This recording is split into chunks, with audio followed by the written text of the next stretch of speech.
รู้สึกว่าอยากจะมีกิจกรรมดีๆอยากจะฟังธรรมก็เลยเนี่ยมีรายการนี่แหละก็เลยเป็นการส่งขอเป็นเคอรี่ส่งธรรมะให้ถึงบ้านเปรียบเหมือนเคอรี่นะพะยะนะส่งธรรมะถึงบ้านเลยส่งฟรีด้วยอาจารย์ส่งฟรีแล้วก็มันเป็นอะไรที่ทำให้ญาติโยมคือปรับตัวนะเราได้รู้จักการปรับตัวที่เขาบอกว่าโลกนี้นะคนที่สามารถมีชีวิตอยู่ยาวนานได้ไม่ใช่คนที่ฉลาดหรือคนที่เก่งแต่คนที่สามารถอยู่ในโลกนี้ได้อย่างไม่มีความทุกข์ก็คือคนที่รู้จักปรับตัวในทุกสถานการณ์ถ้าเปรียบเหมือนน้ำก็น้ำที่เวลาเจอขวดก็ปรับรูปทรงเป็นขวดเวลาเจอแก้วก็ปรับเป็นแก้วเจอไหเจอสระน้ำเจอแม่น้ำใหญ่เขาสามารถปรับตัวเข้ากับสถานที่เข้ากับสถานการณ์ได้ตลอดเวลาเพราะฉะนั้นญาติโยมทุกคนเมื่อมีรายการธรรมะแบบนี้เมื่อก่อนบางคนเล่นเฟซเล่นไลน์ไม่เป็นนะพะยะนะแต่พอสนใจจะฟังธรรมะเนี่ยก็สามารถที่จะมาศึกษาแล้วก็มามีไลน์มีเฟซได้ฟังธรรมทางเฟซทางอะไรตลอดเวลาเลยบางคนติดไม่ใช่ติดไปดูนู่นดูนั่นติดรายการธรรมะพะยะบางคนคือมีเช้าก็ฟังเช้ามีบ่ายก็ฟังบ่ายมีค่ำก็ฟังค่ำครับผมเพราะดีทำงานไปด้วยบางท่านก็ทำงานไปด้วยฟังไปด้วยใช่ครับเพราะฉะนั้นเนี่ยเป็นการเยียวยาจิตใจของคนที่กำลังอยากได้ยาใจไปเสริมใจให้มีความเข้มแข็งเพราะฉะนั้นถือว่ารายการธรรมะเป็นทีมที่เราดำเนินรายการมาก็ถือว่าตอบโจทย์ให้กับสังคมได้เป็นอย่างดีพะยะครับผมบางคนมีปัญหาไม่รู้จะไปปรึกษาใครนี่แหละเข้ามารายการธรรมะเนี่ยพะยะพิมพ์มาบ้างนะและบางรายก็พิมพ์ส่วนตัวมาก็มีนะพะยะนะก็ถือว่าเป็นการให้กำลังใจอย่างดีครับนี่ก็เป็นคือหมายความว่าในช่วงสถานการณ์ที่ว่าเนี่ยคือมันเป็นโอกาสให้ญาติโยมได้เหมือนกับว่ายังเติมเต็มนะครับในส่วนของบางช่วงเวลาที่หายไปแต่อาจจะได้เพิ่มมาอีกอาจารย์เพราะว่ามีทั้งวันเลยรายการเนี่ยสวดมนต์บ้างเป็นการพูดคุยสนทนาธรรมบ้างเรื่องราวจากพระไตรปิฎกบ้างชาดกหรือแม้กระทั่งในเรื่องของเกี่ยวกับเหตุการณ์ที่มันเกิดขึ้นเนี่ยหลายท่านก็ยังหาทางออกไม่ได้ทำเป็นทีมก็พยายามนำเสนอเรื่องราวที่จะช่วยให้เกิดความกระจ่างนะตรงนี้ก็จะมีครูบาอาจารย์นะทั้งเป็นพระสงฆ์แล้วก็จากฆราวาสนะซึ่งเคยบวชเคยเรียนมาแล้วก็ครูบาอาจารย์ที่ท่านได้สละเวลานะไม่มีค่าตอบแทนด้วยรายการนี้พระอาจารย์นะเป็นการจิตอาสาทำเพื่อทำนะจริงๆนะเพื่อบูชาเป็นพุทธบูชาสมแล้วที่เป็นธรรมทายาทพระอาจารย์ครับผมส่วนหนึ่งก็เป็นพระธรรมทายาทบางท่านบางรูปก็เป็นธรรมทูตด้วยพระอาจารย์ครับผมทูตของพระธรรมทั้งธรรมทูตสายต่างประเทศทั้งธรรมทูตภายในประเทศก็ทำหน้าที่ครับผมเพราะว่าเราจะไปจาริกไปตามบ้านตามสถานที่ต่างๆเนี่ยมันก็ต้องใช้เวลาแล้วก็มีความเสี่ยงด้วยครับผมแต่ว่าธรรมะออนไลน์เนี่ยมันทำให้เราเข้าถึงได้ทุกกลุ่มวัยพระอาจารย์เดี๋ยวนี้โยมมีมือถือก็สามารถจะฟังได้ทุกที่นะที่โยมมีมือถือ เรียกว่าสามารถจะเข้าถึงธรรมได้ก็บอกช่วย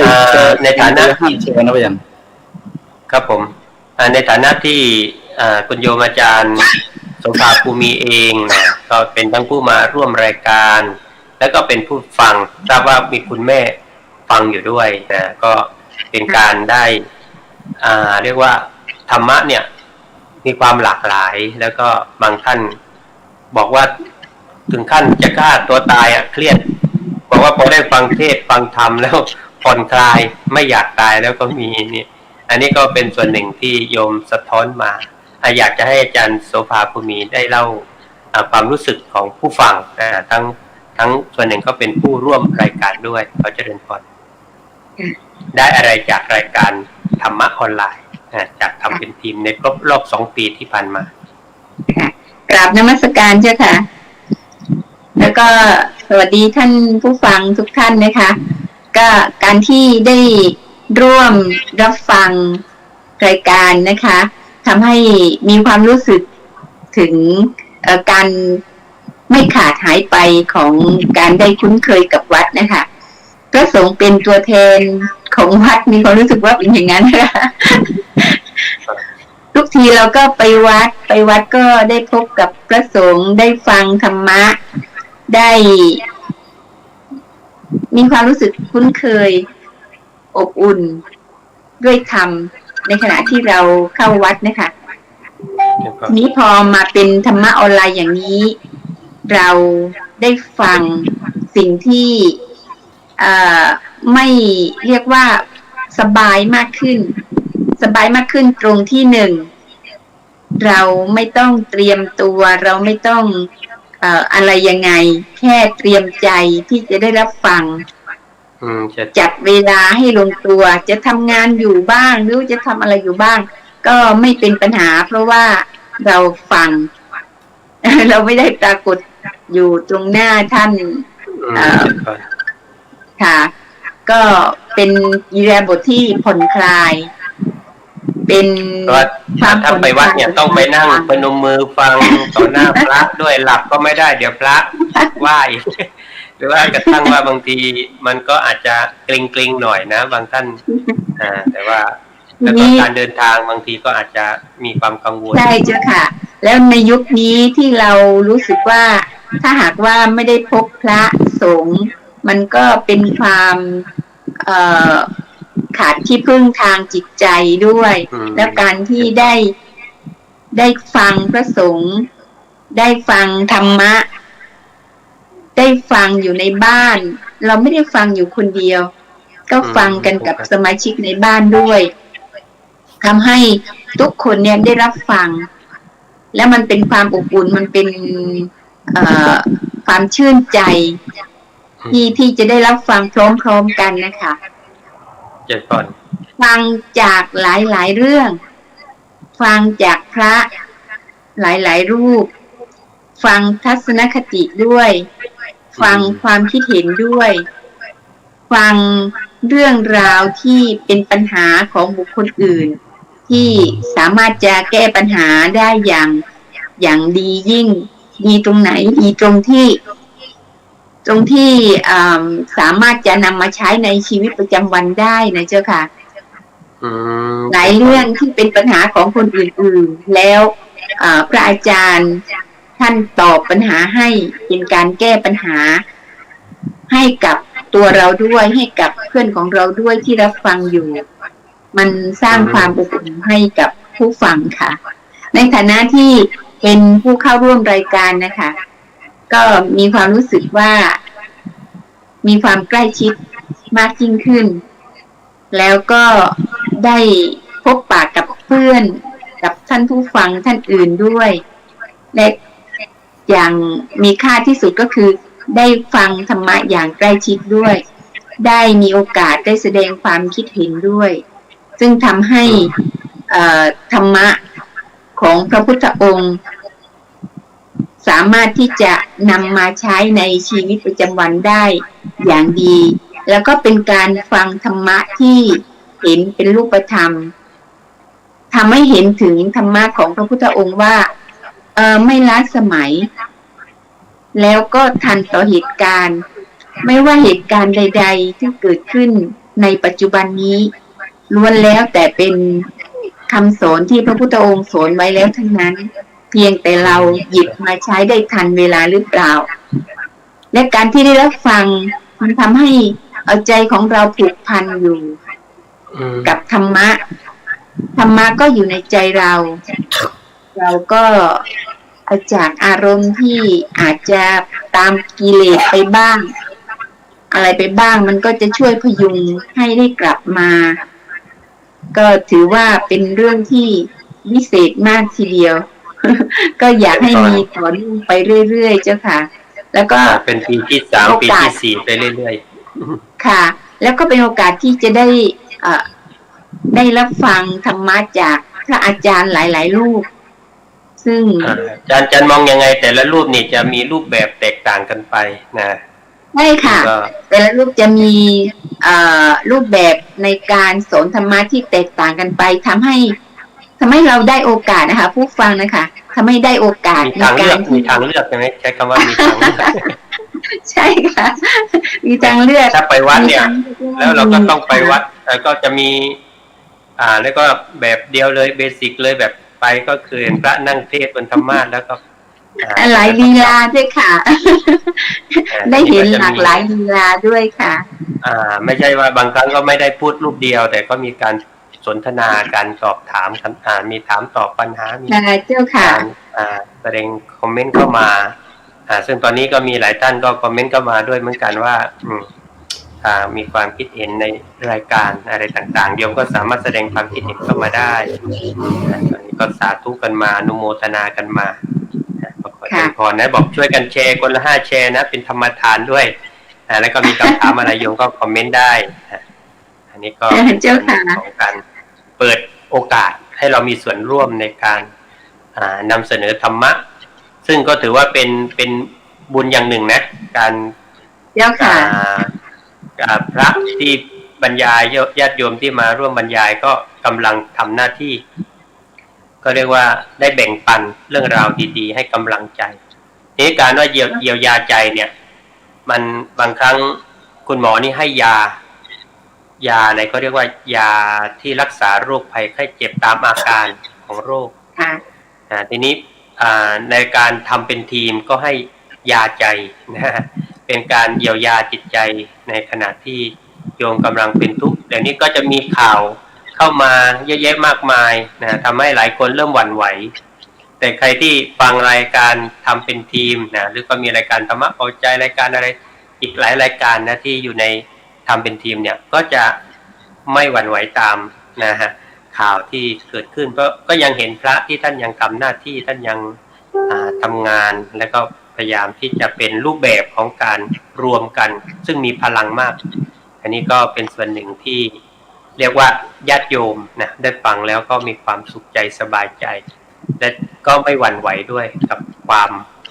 อะไรเขาเรียกว่าสถานการณ์ที่มันมีความเปลี่ยนแปลงมันผันผวนอะไรต่างๆนะแล้วแต่จะเรียกพระอาจารย์ประภาสกับผมนิมนต์พระอาจารย์ได้สะท้อนนิดหนึ่งว่าบทบาทของพระสงฆ์ในปัจจุบันเนี่ยถ้าขาดสังคมออนไลน์ตรงนี้พระอาจารย์ญาติโยมจะได้โอกาสเข้าถึงธรรมะในช่องทางอื่นใดได้บ้างพระอาจารย์ว่าไปวัดไม่ได้ก็จะใช้วิธีไหนในการศึกษาเรียนรู้ธรรมก็ตอนนี้พอดีเมื่อกี้เพิ่งค้นเจอว่าจะพูดคำไหนว่าขอเป็นฟู้ดแพนด้าส่งอาหารใจให้ถึงที่ขอเป็นเคอรี่ส่งธรรมะให้ถึงบ้านขอเป็น Netflix ส่งความบันเทิงให้สำราญขอเป็นทะเลสาบใบคานส่งความชื่นบานให้กับทุกๆคนพยัญชนะเพราะนี่คือครับมาเป็นกรอนเลยครับมาเป็นคำคมเลยเพราะฉะนั้นเนี่ยนี่คือสิ่งที่ทางพระที่ทำงานก็ทำงานกันจริงๆนะอาจารย์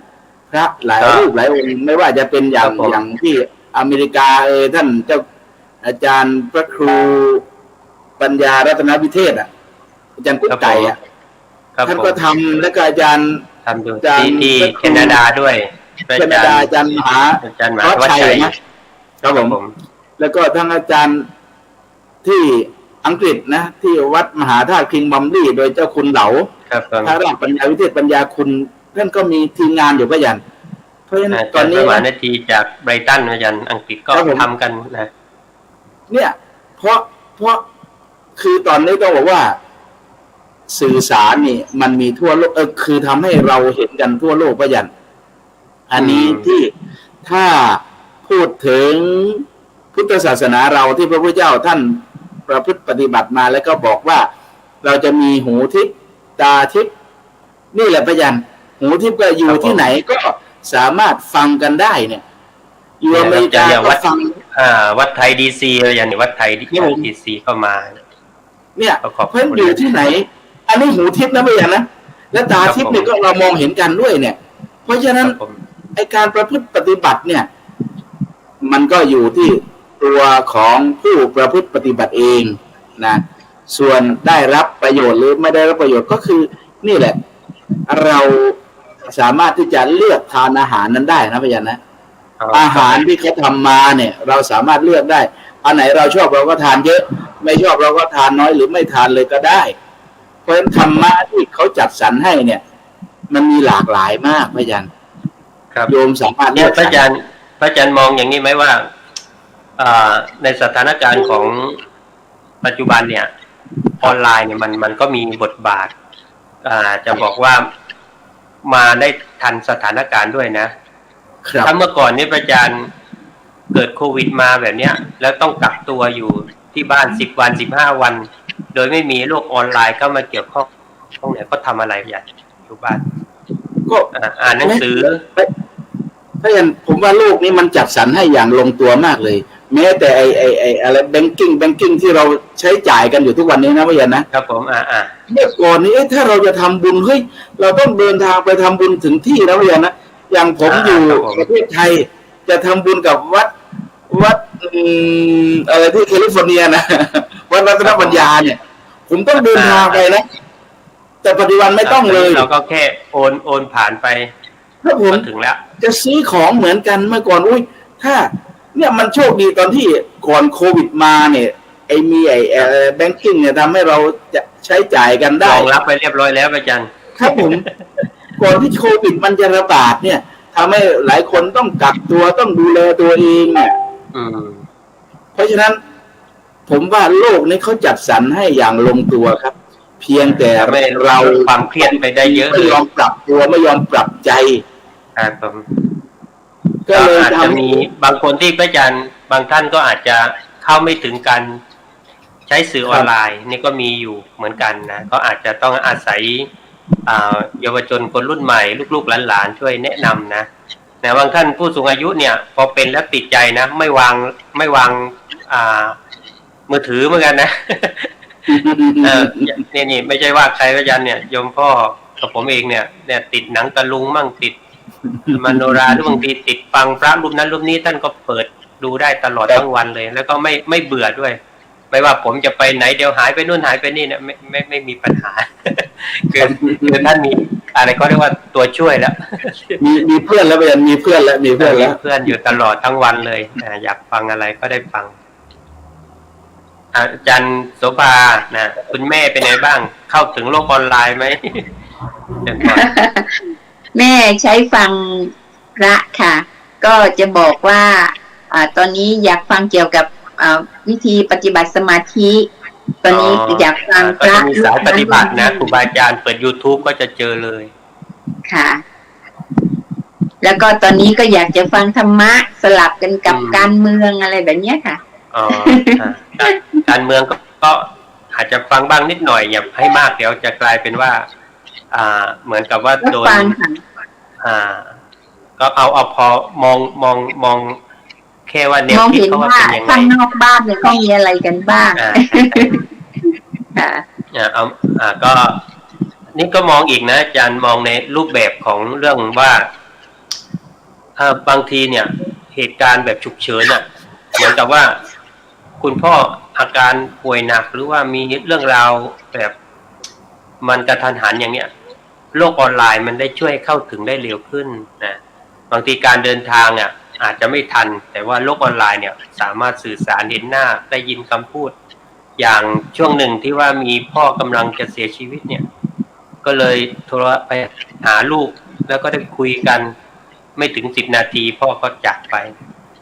ห่างกันเกือบ 400-500 กิโลเป็น1,000 กิโลแบบเนี้ยแต่ว่าสื่อออนไลน์เนี่ยได้ช่วยสร้างความใกล้ชิดหากเราใช้มันให้ถูกต้องนะแล้วมันก็จะเป็นประโยชน์กับชีวิตได้มากทีเดียวโดยเฉพาะเรื่องของธรรมะออนไลน์เนี่ยก็คือธรรมะที่ผ่านสื่อช่องทางที่ช่วยให้คนเข้าถึงได้แบบระยะไม่ความว่าไม่ห่างเกินนะถึงว่าใกล้ก็ไม่ต้องกังวลนะเพราะว่าเป็นเรื่องของการใกล้ธรรมะนะใกล้ความดีงามนะซึ่งอย่างที่อาจารย์พูดถึงว่าคุณแม่เนี่ยชอบสาย ฟังพระปฏิบัติชอบแนวปฏิบัติเราก็สามารถจะเลือกพระที่ท่านได้ลงไว้ใน YouTube เนี่ยเราก็เอามาฟังแล้วฟังอีกก็ทำให้เราสามารถสบายใจนะแล้วก็มีความรู้สึกมีความสุขอาจารย์ประภาสกับผมในเรื่องของอาจารย์มองว่ายังมีในส่วนของกลุ่มใดบ้างอาจารย์ที่ว่าธรรมะเนี่ยยังเข้าไม่ถึงมีไหมก็ช่วงนี้ที่ถ้าเรื่องออนไลน์เนี่ยที่เข้าไม่ถึงจริงๆพยัญน่าจะเป็นกลุ่มปฐมวัยปฐมวัยนะปฐมวัยเนี่ยยังไม่ครับผมไม่ใช่ก็คือเขายังบางทีเขายังไม่ได้เปิดมามุมนี้พยัญปฐมวัยแล้วก็เด็กปฐมเนี่ยส่วนใหญ่จะยังไม่ได้ติดตามดูรายการธรรมะแบบนี้ส่วนใหญ่ก็จะไปดูเรื่องอื่นเรื่องเพลงเรื่องอะไรก็ว่ากันไปอันนั้นก็อาจจะเป็นพัฒนาการของเด็กที่ยังต้องการเรียนรู้อะไรที่ง่ายๆธรรมะนี่อาจจะดูว่าสูงไปแต่ว่าอย่างรายการทำเป็นทีมเนี่ยก็ยังมีวัยรุ่นนะอายุ20ต้นๆเนี่ยก็ติดตามฟังกันอยู่นะครับอย่างคุณโยมใหม่เนี่ยก็21-22ก็ยังสนใจฟังอันนี้ก็คือถือว่าเป็นเริ่มโตขึ้นพยัญเริ่มเลือกแล้วว่าฉันชอบคือค้นหาตัวเองเจอน่ะเมื่อค้นหาตัวเองเจอก็รู้แล้วว่าตัวเองเป็นเพชรหรือเป็นอะไรก็มันคือค้นพบตัวเองแล้วพยัญมันก็เป็นเพชรที่แวววาวแล้วเมื่อเพชรที่แวววาวก็เขาก็สามารถเลือกสิ่งที่เป็นเพชรให้กับจิตใจของเขาได้แต่เด็กๆหลายคนก็ยังสนใจในเรื่องเกมเรื่องอะไรอยู่พยัญครับผมก็อันนี้คือปฐมวัยแล้วก็เด็กประถมเนี่ยยังเข้าไม่ถึงเรื่องคือเข้าถึงน้อยไปกันสมมติ100 คนอาจจะฟังเราสัก10แต่ถ้าก็ยังดีพระอาจารย์ยังมีอยู่บ้างครับ40-50แต่ว่าเราอาจจะต้องหาเรื่องที่กลุ่มเป้าหมายเนี่ยอย่างเช่นเรื่องของนิทานบ้างเรื่องของที่ว่าเด็กเขาสนใจพระอาจารย์นะถ้าเราพูดธรรมะลึกๆไปก็อาจจะเด็กที่จะสนใจธรรมะเนี่ยมันถ้าอยู่ในโรงเรียนน่ะอย่างผมไปสอนเด็กตั้งแต่คือศูนย์พัฒนาเด็กเล็กแล้วก็อนุบาล1-2เนี่ยส่วนใหญ่ทางโรงเรียนเขาจัดให้มันก็จะมีกลุ่มละ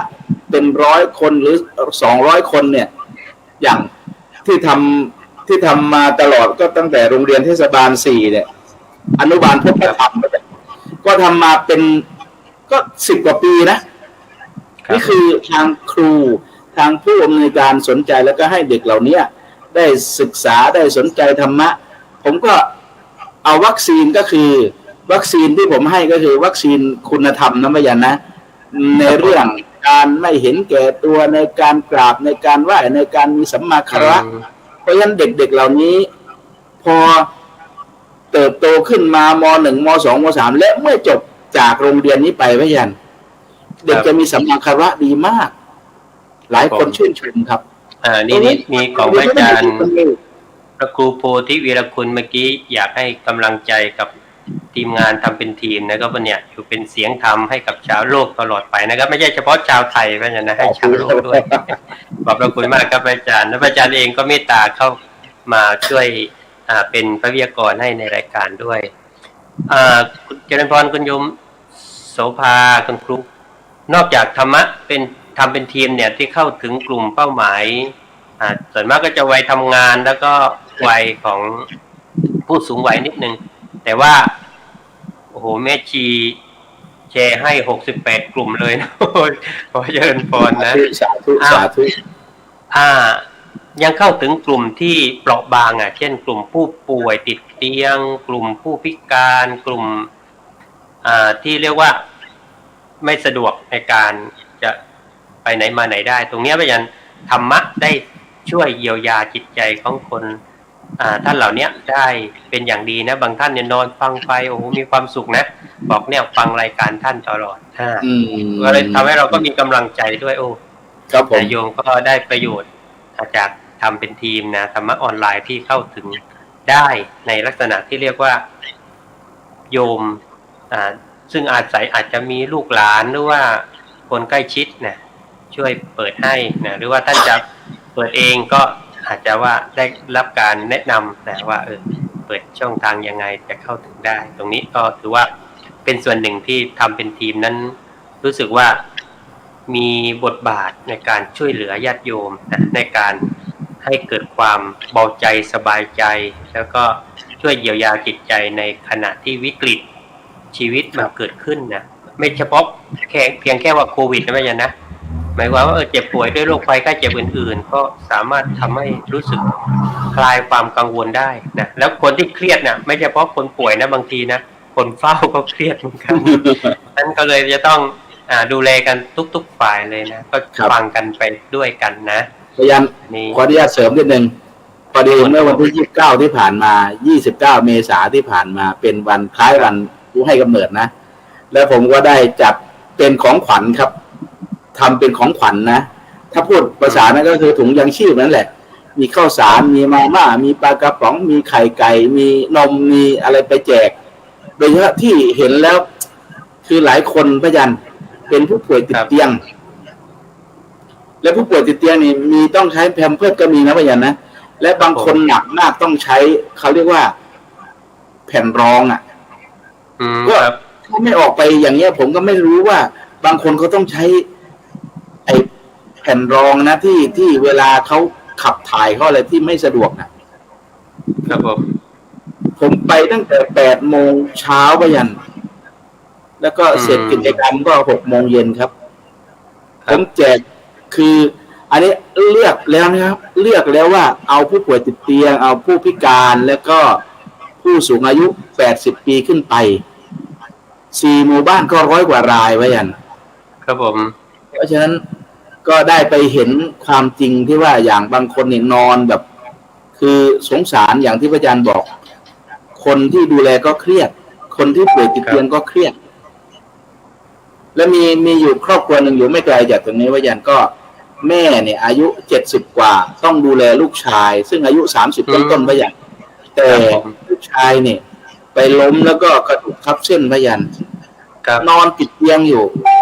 ทุกวันพระเนี่ยโยมจะมาที่วัดนี้แล้วก็จะขอกลับทีหลังก็จะได้อาหารได้อะไรไปด้วยเอาไปให้ลูกชายไม่งั้นก็ไม่รู้จะหาที่ไหนเพื่อนผมได้บ้านนี้ให้ทั้งแม่ให้ทั้งลูกพยันบางบ้านต้องให้อย่างนี้เลยเพราะว่าเห็นใจครับบางบ้านก็อายุ90 กว่าก็มีแต่บางคนแข็งแรงก็มีพยันแข็งแรงแล้วบอกท่านอาจารย์มาอยู่คือบอกผมว่ามาอยู่ที่นี่อยู่ให้นานๆนะโยมเนี่ย95แล้วนะไม่ได้บอกโยมให้ตมาอยู่นานก็ได้แต่โยมต้องอยู่ถึง100 ปีนะให้กำลังใจกันในกันนะครับก็เรียกว่าเป็นการเติมเต็มให้กันและกันนะแล้วก็เป็นเรื่องของการครับสร้างขวัญกำลังใจครับผมคือคนที่เขามีความสุขว่าหนึ่งพระไปหาถึงบ้านพระไปถึงที่หนึ่งนะพยานะแล้วทำไมผมเดี๋ยวการสถานการณ์กลับมาปกติพระอาจารย์ก็คงจะธรรมะสัญจรลงพื้นที่กันบ้างนะนอกจากทำเป็นทีมออนไลน์แล้วก็จะมีธรรมะครับผมบางคนบอกทำไมไม่ให้โยมมารับที่วัดเลยมัน100 กว่าคนเนี่ยมันง่ายนะผมบอกคือไอ้ยังมันง่ายจริงแต่มันลำบากคนมานะพยานะอย่างผู้ป่วยติดเตียงนะถ้าจะมานะโอ้โหต้อง3-4 คนนะกว่าจะมาครับผมครับเพราะว่าเรายอมเหนื่อยไปดีกว่าบางทีงานที่ไปต้องขอบคุณทั้งนายกองค์การบริหารส่วนตำบลผู้ใหญ่บ้านอสมที่กำลังเข้มแข็งมากคืออสมเนี่ยผู้ใหญ่บ้านทุกหมู่บ้านเนี่ยก็ให้ความสำคัญก็กำลังคิดอยู่ว่าจะไม่ใช่คิดก็วางแผนกันอยู่ว่าอย่างที่สตูลพยัญนะในเขตพื้นที่ตำบลคลองขุดตอนนี้ก็วางแผนกันว่าจะชวนโต๊ะอิหมัมนะแล้วก็ผู้นำท้องถิ่นแล้วก็อสมลงพื้นที่เยี่ยมผู้สูงอายุนะผู้ป่วยติดเตียงผู้พิการเพื่อสร้างขวัญกำลังใจแต่ว่าต้องอยู่ในช่วงสถานการณ์ที่มันไม่เสี่ยงมากเกินไปก็จะอย่างวันเนี้ยก็เพิ่งไปงานศพของคุณยายท่านหนึ่งอายุ93 ปีแล้วลูกๆเนี่ยอยากให้คุณแม่เนี่ยเรียกว่าไปตามอายุไขแต่แล้วที่สุดโควิดก็มาพรากคุณแม่ไปนะโดยที่ลูกทำได้แค่ส่งแม่เข้าเตาเผาเมนนะก็คือได้ทำเต็มที่ท ท่าที่มีโอกาสทำได้นี่ก็คือมันเป็นช่วงเวลาที่ว่ายังมีความเสี่ยงนะนั้นการไปเยี่ยมเยียนก็อาจจะเสี่ยงกับผู้ป่วยติดเตียงกับผู้พิการนี่ก็เว้นไว้ก่อนเพื่อความสบายใจทั้งสองฝ่ายไว้อย่างนี้ครับนะโยมอาจารย์โสภานะก็อยากจะมีประเด็นใดบ้างจะเสริมกันก่อนค่ะก็คิดว่าในเรื่องของการจัดเดี๋ยวนิดนึงในฐานะคุณครูโสภาเคยจัดรายการทางสถานีวิทยุกระจายเสียงแห่งประเทศไทยจังหวัดสตูลด้วยธรรมะวันเสาร์นิทานหรืออะไรชาดกเนี่ยให้กับเด็กๆด้วยรู้สึกตอนนั้นนะมีเด็กๆนะเป็นกลุ่มเป้าหมายเกินพรอันนี้ส่วนหนึ่งก็ยังนึกถึงอยู่นะว่ารายการของอาจารย์เนี่ยเสียดายว่าเมื่อย้ายไปอยู่ภูเก็ตแล้วก็หายไปก็เราไม่ต้องจีบสถานีที่ภูเก็ตด้วยอาจารย์แต่มันก็ต้องเรียนก็เสียดายอยู่นะคะ เพราะว่าทำรายการแบบออนไลน์อย่างนี้ไม่ได้ที่จริงแล้วสถานีวิทยุเขาก็ให้โอกาสค่ะถ้าจะทำออนไลน์โดยใช้วิธีการนี้แต่ว่าก็ไม่ได้เรียนรู้ที่จะทำค่ะการที่จะทำรายการให้เด็กฟังนะคะที่ทำรายการวันเสาร์นะคะวันเสาร์เรื่องของนิทานก็เป็นเรื่องที่เด็กๆเขาชอบค่ะใช่เด็กๆคงชอบฟังอยู่ค่ะที่ทำไปทุกวันเสาร์ก็คือเด็กๆจะเป็นผู้อ่านผู้ที่ไปเล่านิทานเองนี่ก่อนเล่าจะให้เด็กๆพูดต่อเล่าให้เด็กฟังแล้วให้เด็กมาเล่าให้เด็กฟังเสริมสร้างความมั่นใจสารกันเข้าใจภาษาเขาก็เรียกว่าภาษาร่วมสมัยเด็กฟังกันเจ้าค่ะแล้วก็เขาได้โอกาสในการแสดงความสามารถด้วยนะคะก็เป็นเรื่องที่เด็กๆเขาชอบสนุกสนานเขาก็มาเล่าให้ฟังกันใครชอบเรื่องของใครก็มาบอกเล่า90กันอะไรอย่างนี้ว่าเล่าเรื่องอะไรบ้างได้ข้อคิดอย่างไรบ้างค่ะเด็กๆบางคนนี่ก็ได้ไปหลายครั้งเพราะว่าชอบติดใจเขาได้แสดงความสามารถก็เป็นเรื่องที่ดีค่ะเสาสนุกนะคะชื่อรายการเสาสนุกนะฟังแล้วก็ต้องสนุกแน่นอนสนุกทุกวันเสาร์ทุกวันเสาร์นะอันนี้ก็แล้วเขาก็ได้ร้องเพลงด้วยค่ะได้ร้องเพลงที่แสดงความสามารถมีพื้นที่ให้เด็กๆเขาได้แสดงออกนะแล้วก็ได้แบ่งปันเรื่องราวดีๆเรามองว่าเด็กอยู่กับเกมอยู่กับอะไรที่มันบอกว่าไม่เป็นประโยชน์จริงๆเขาก็นะแม้แต่เกมเนี่ยเขาก็ยังสามารถสร้างงานและก็สร้างเงินได้ด้วยนะบางคนเนี่ยก็ต้องดูว่ามันบางอย่างก็ต้องสนับสนุนเขาด้วยเพื่อให้เขาได้เขาเรียกว่าอะไรได้ประสบความสำเร็จในด้านนั้นๆนะอาจจะไปเป็นโปรแกรมเมอร์จะเป็นอะไรก็แล้วแต่เขาคืออย่างน้อยเขาก็เรียนรู้นะอันนี้ก็เป็นส่วนหนึ่งคือเรียกว่าสอแววละแต่ถ้าประเภทไปเที่ยวเกกมาเลเกเรไปเที่ยวกินน้ำต้มหรือว่าไปเที่ยวล่าไก่ขโมยน้อยนั้นต้องระวังแล้วต้องคอยเตือนนะ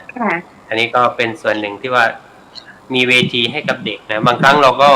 ไม่มีพื้นที่ให้เขาเขาก็ไม่รู้จะทำอะไรบางทีก็เลยไปเล่นไปสนุกตามภาษาตามวัยเขานะแต่ว่าในวัยเขาก็ควรจะมีอะไรที่ผู้ใหญ่ควรจะมอบความเรียกว่าอะไรนะความดีให้เขาใส่เข้าไปเหมือนที่พระอาจารย์พูดเหมือนเมื่อกี้ตัวเพราะว่าเด็กก็สามารถจะฟังธรรมะได้แต่ธรรมะสำหรับเด็ก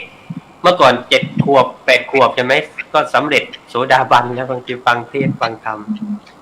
อย่างเด็กหญิงวิสาขาแล้วก็อีกหลายๆท่านนะที่เป็นสามเณรนะอาจารย์ประภาสครับผมในส่วนของธรรมะออนไลน์นะครับที่ว่าให้กำลังใจและก็ช่วยเยียวยาใจเนี่ยเมื่อกี้อาจารย์ก็พูดถึงว่านอกจากเยียวยาใจแล้วเยียวยากายด้วยคือเอาของไปแจกด้วยซึ่งในช่วงของสถานการณ์โควิดแพร่ระบาดเนี่ยเราจะเห็นบทบาทของพระตรงนี้เยอะมากเลยอาจารย์นะในทุกๆหลายพื้นที่จนมีพระ แนวสาธารณสงเคราะห์นะเกิดขึ้นมากเลยนะเรียกว่าเอาของไปส่งถึงหน้าบ้านเลยนะบางทีลุยน้ำไปด้วยก็มีนะเพราะว่าน้ำขังน้ำท่วมนะคือนี่คือพระเป็นที่พึ่งนะ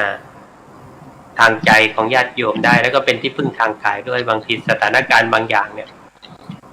ทางฝ่ายรัฐเองก็ช่วยอยู่แต่อาจจะได้ไม่ทั้งหมดแต่ว่าพระคุณเจ้าซึ่งเคยเห็นพระไปบิณฑบาตทำไมโยมหายไปก็ได้รู้โยมกักตัวตอนนี้ นะก็เลยมีโอกาสก็เอาของอะไรไปมอบให้อย่างน้อย10 วัน15 วันโยมก็ได้มีการเขาเรียกว่านะอะไรนะคุณพระช่วย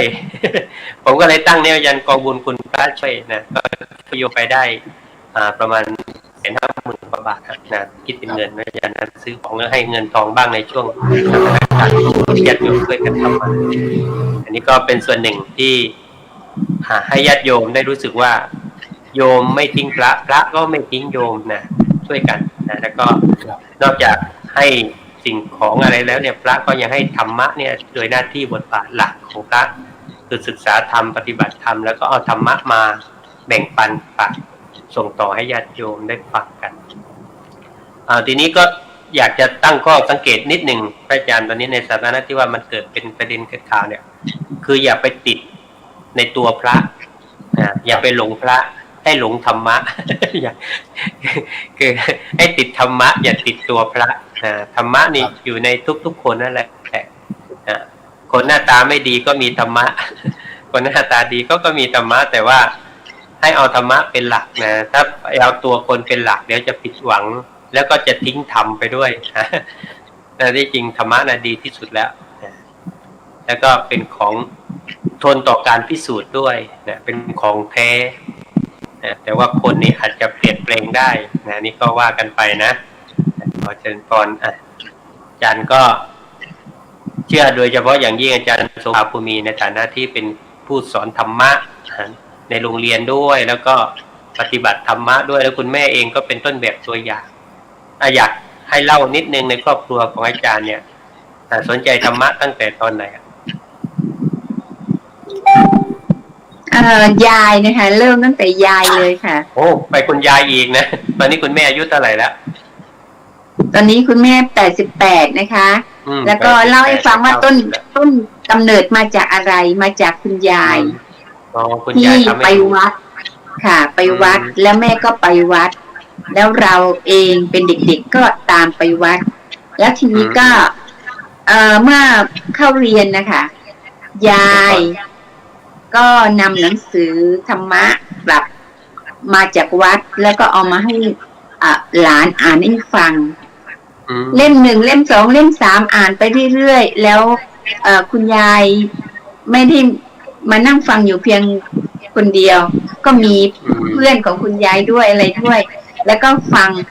หลานอ่านหนังสือธรรมะให้ฟังก็เป็นความรู้สึกที่เราเองก็ซาบซึ้งไปกับสิ่งที่เราอ่านเราก็ตั้งข้อสังเกตไปกับสิ่งที่เราอ่าน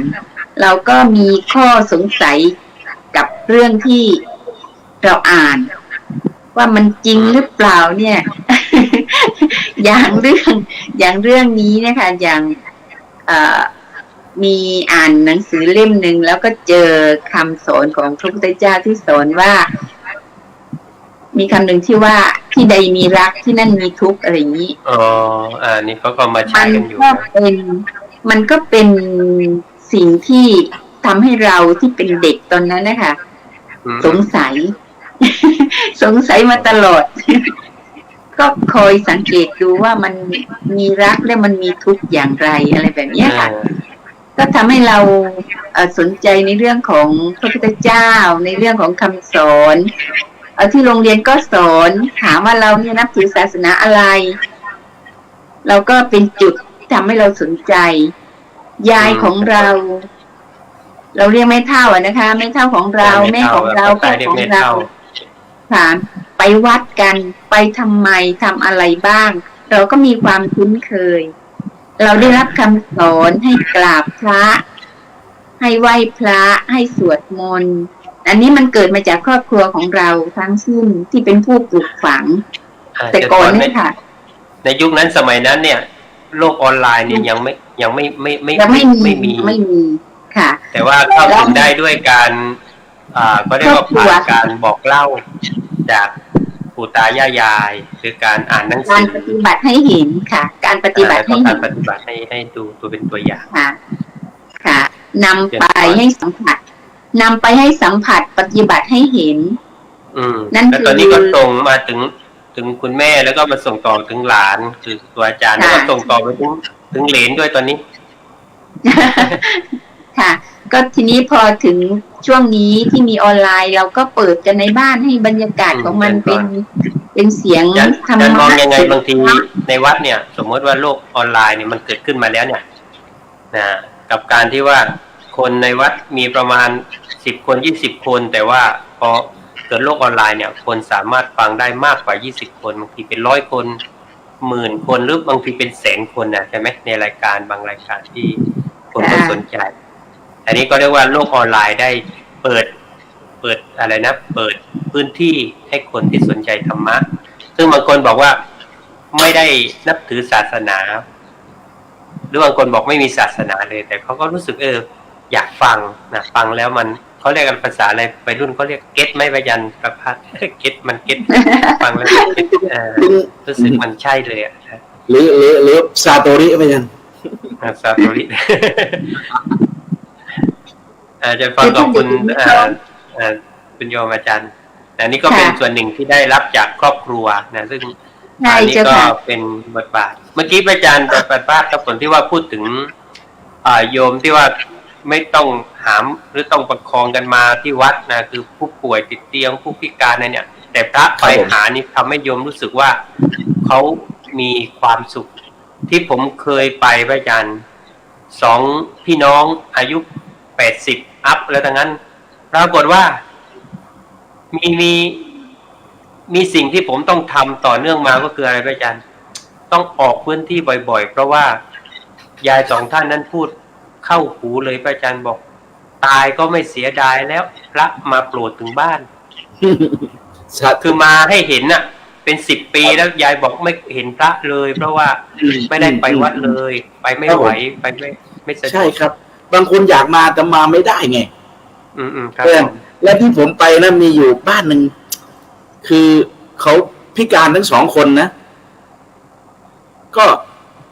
ที่ออกมารับน่ะแล้วก็บอกโอ้โหข้าวสารกำลังจะหมดพอดีเลยเนี่ย ข้าวสารกำลังจะหมดจะไม่มีข้าวสารหุงอยู่พอดีไว้ยันโอ้โชคดีมากเลยนะพระไปโปรดพอดีเลยครับอันนี้คือ1ก็ยันแต่ผมขอย้อนกลับไปหน่อยนึงได้ไหมที่พยัญพูดว่าคือตอนเนี้ยที่กระแสข่าวมันยังไงก็ไม่รู้แหละแต่ก็ครับมันมีกลอนอยู่บทหนึ่งที่บอกว่าไหว้พระพุทธอย่าสะดุดที่ทองคำนะพยัญไหว้พระธรรมอย่าไปติดอยู่แค่ใบลานไหว้พระสงฆ์ก็อย่าให้ถูกลูกหลานชาวบ้านครับผมแล้วทีนี้พอคำนี้เสร็จปั๊บก็อาจารย์ประสงค์ปริปุณโญท่านประพันธ์เป็นกลอนไว้นะพยัญว่าเป็นว่ายังไงครับผมเห็นพระกราบพระครั้งใดน้อมใจให้ถูกด้วยหนาชาวพุทธกราบด้วยปัญญาใช่ว่ากราบอย่างงมงายเห็นพระกราบพระครั้งใดน้อมใจตามไปง่ายๆหัวแหลมปัญญาว่องไวทุกใจดับได้ทันทีหูยานคือความหนักแน่นไม่เล่นรับเสียงเร็วรี่ใครว่าใครด่าท้าตีไม่มีโมโหวู่วามมองต่ำคือตาสติไม่ดำริในสิ่งทั้ง3คือการดำริในกามพยาบาทและการเบียดเบียนเห็นพระกราบพระทุกครั้งระวังอย่ากราบให้เพี้ยนพระพักยิ้มแย้มไม่เปลี่ยนเพราะใจโล่งเตียนเบิกบานนิ้วมือสั้นยาวเท่ากันสิ่งนั้นคือรักแผ่ซ่านเมตตากรุณาตลอดกาลสงสารสรรพสัตว์เสมอกันกราบองค์พุทธรูปครั้งใดตั้งใจดำรงคงมั่นน้อมเอาคุณธรรมอนันต์เหล่านั้นมาไว้ในตนนั่งลุกเดินเหินไปไหนออกเกิดได้ทุกหนคือความบริสุทธิ์หลุดพ้นมิมีเจือปนกิเลสกาม ครับผมเพราะฉะนั้นกราบพระให้ถูกพระครับกราบพระ ให้ถูกพระแล้วก็จะได้พระเทพระจริง ครับผม ครับผมอาจารย์ครูโสภาเวลาทำบุญแล้วไปกราบพระนี่นึกขออะไรบ้าง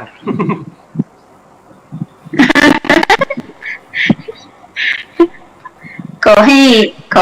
เข้าถึงธรรมขอให้มีใจเป็นธรรมอะไรเงี้ยค่ะส่วนใหญ่ก็ไม่ได้ขอแบบพรุ่งนี้วันที่2เขาเลื่อนจากวันนี้ไปพรุ่งนี้อะไรแบบเนี้ยขอแบบนั้นบ้างหรือเปล่าไม่ค่อยขออะไรค่ะไม่มีขอให้มีความสุขขอให้มีโอกาสช่วยเหลือผู้อื่นทำได้ขอให้มีโอกาสทำหน้าที่ไม่ค่อยขอก็ทำบุญก็ทำไปด้วยใจที่ทำว่างๆอย่างนี้แหละค่ะแล้วก็ขอให้มีผลบุญที่ส่งถึงผู้มีพระคุณคุณพ่อคุณแม่อะไรอย่างนี้ไม่ค่อยขอเรื่องอื่นอะไรยังไงค่ะก็เรียกว่าก็ทำด้วยความเสียสละคือทำโดยรู้สึกว่าเป็นการทนุบำรุงพระพุทธศาสนาหรือว่าถ้าช่วยเหลือผู้อื่นก็เห็นเขาทุกข์ยากลำบากก็อยากจะทำโดยไม่หวังไม่เป็นค่ะก็ไม่ เป็นช่วงจังหวะของการให้ก็คือให้เนี่ยค่ะจัดกรน่าสนใจว่าทำแล้วก็มีความสุขด้วยเจ้าค่ะก็เดี๋ยวก็คืนนี้นะช่วงที่2นี่ไม่พลาดโยมนะในช่วงที่2นั้นเดี๋ยวท่านเจ้าคุณวอตอนนี้ท่านกำลังเทศอยู่ที่ปารีสนะฝรั่งเศสแล้วก็ท่านจะเข้ามาในช่วงท้ายๆนะช่วงนี้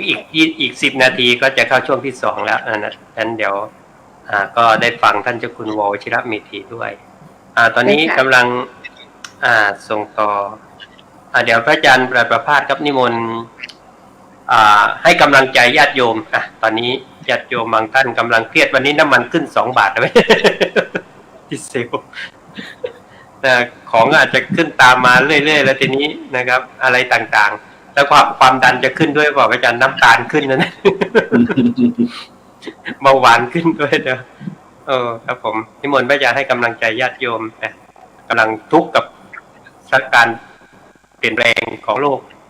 แล้วก็อะไรต่างๆครับผมให้กำลังใจญาติโยมตอนนี้มัน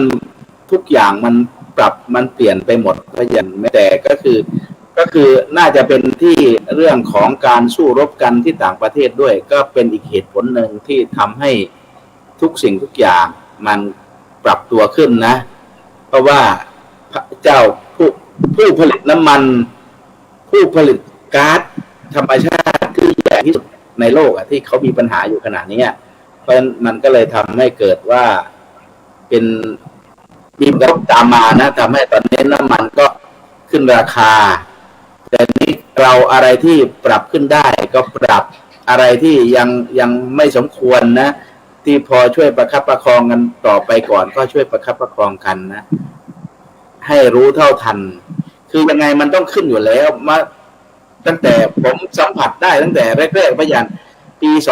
2544-45เนี่ยน้ำมันลิตรละ12 บาท13 บาทเองนะครับ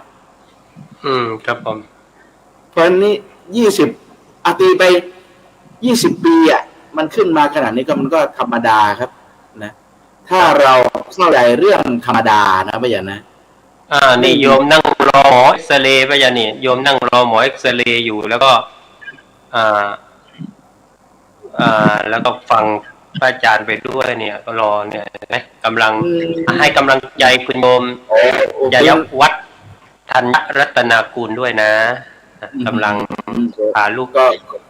ก็ขอให้ยายชายอย่างลูกชายเอ็กซเรย์เป็นธรรมะโอสถอย่างดีเลยนะให้กำลังใจว่าขอโยมเข้มแข็งไว้นะแล้วก็ลูกชายด้วยครับ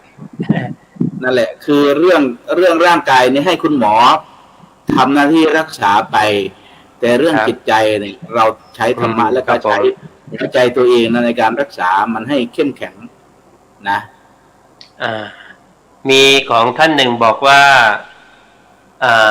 นิมนต์ให้จัดรายการไปเรื่อยๆครับเพราะจะเป็นการกระตุ้นในการฟังธรรมะ แม้จะยังไม่มีสนใจในระยะแรกแต่นานเข้าก็อาจจะหวนมาฟังบ้างนะเคยทำงานด้านวิจัยก่อนเกษียณเนี่ยนะครับเนี่ยแล้วก็กลายเป็นสิ่งที่ผู้ป่วยติดเตียงต้องการมากคืออยากไปวัดทำบุญตอนนั้นที่วังตะกูนะครับโรงพยาบาลนครปฐมเลยพระยานนะร่วมกับโรงพยาบาล รพสตวังตะกู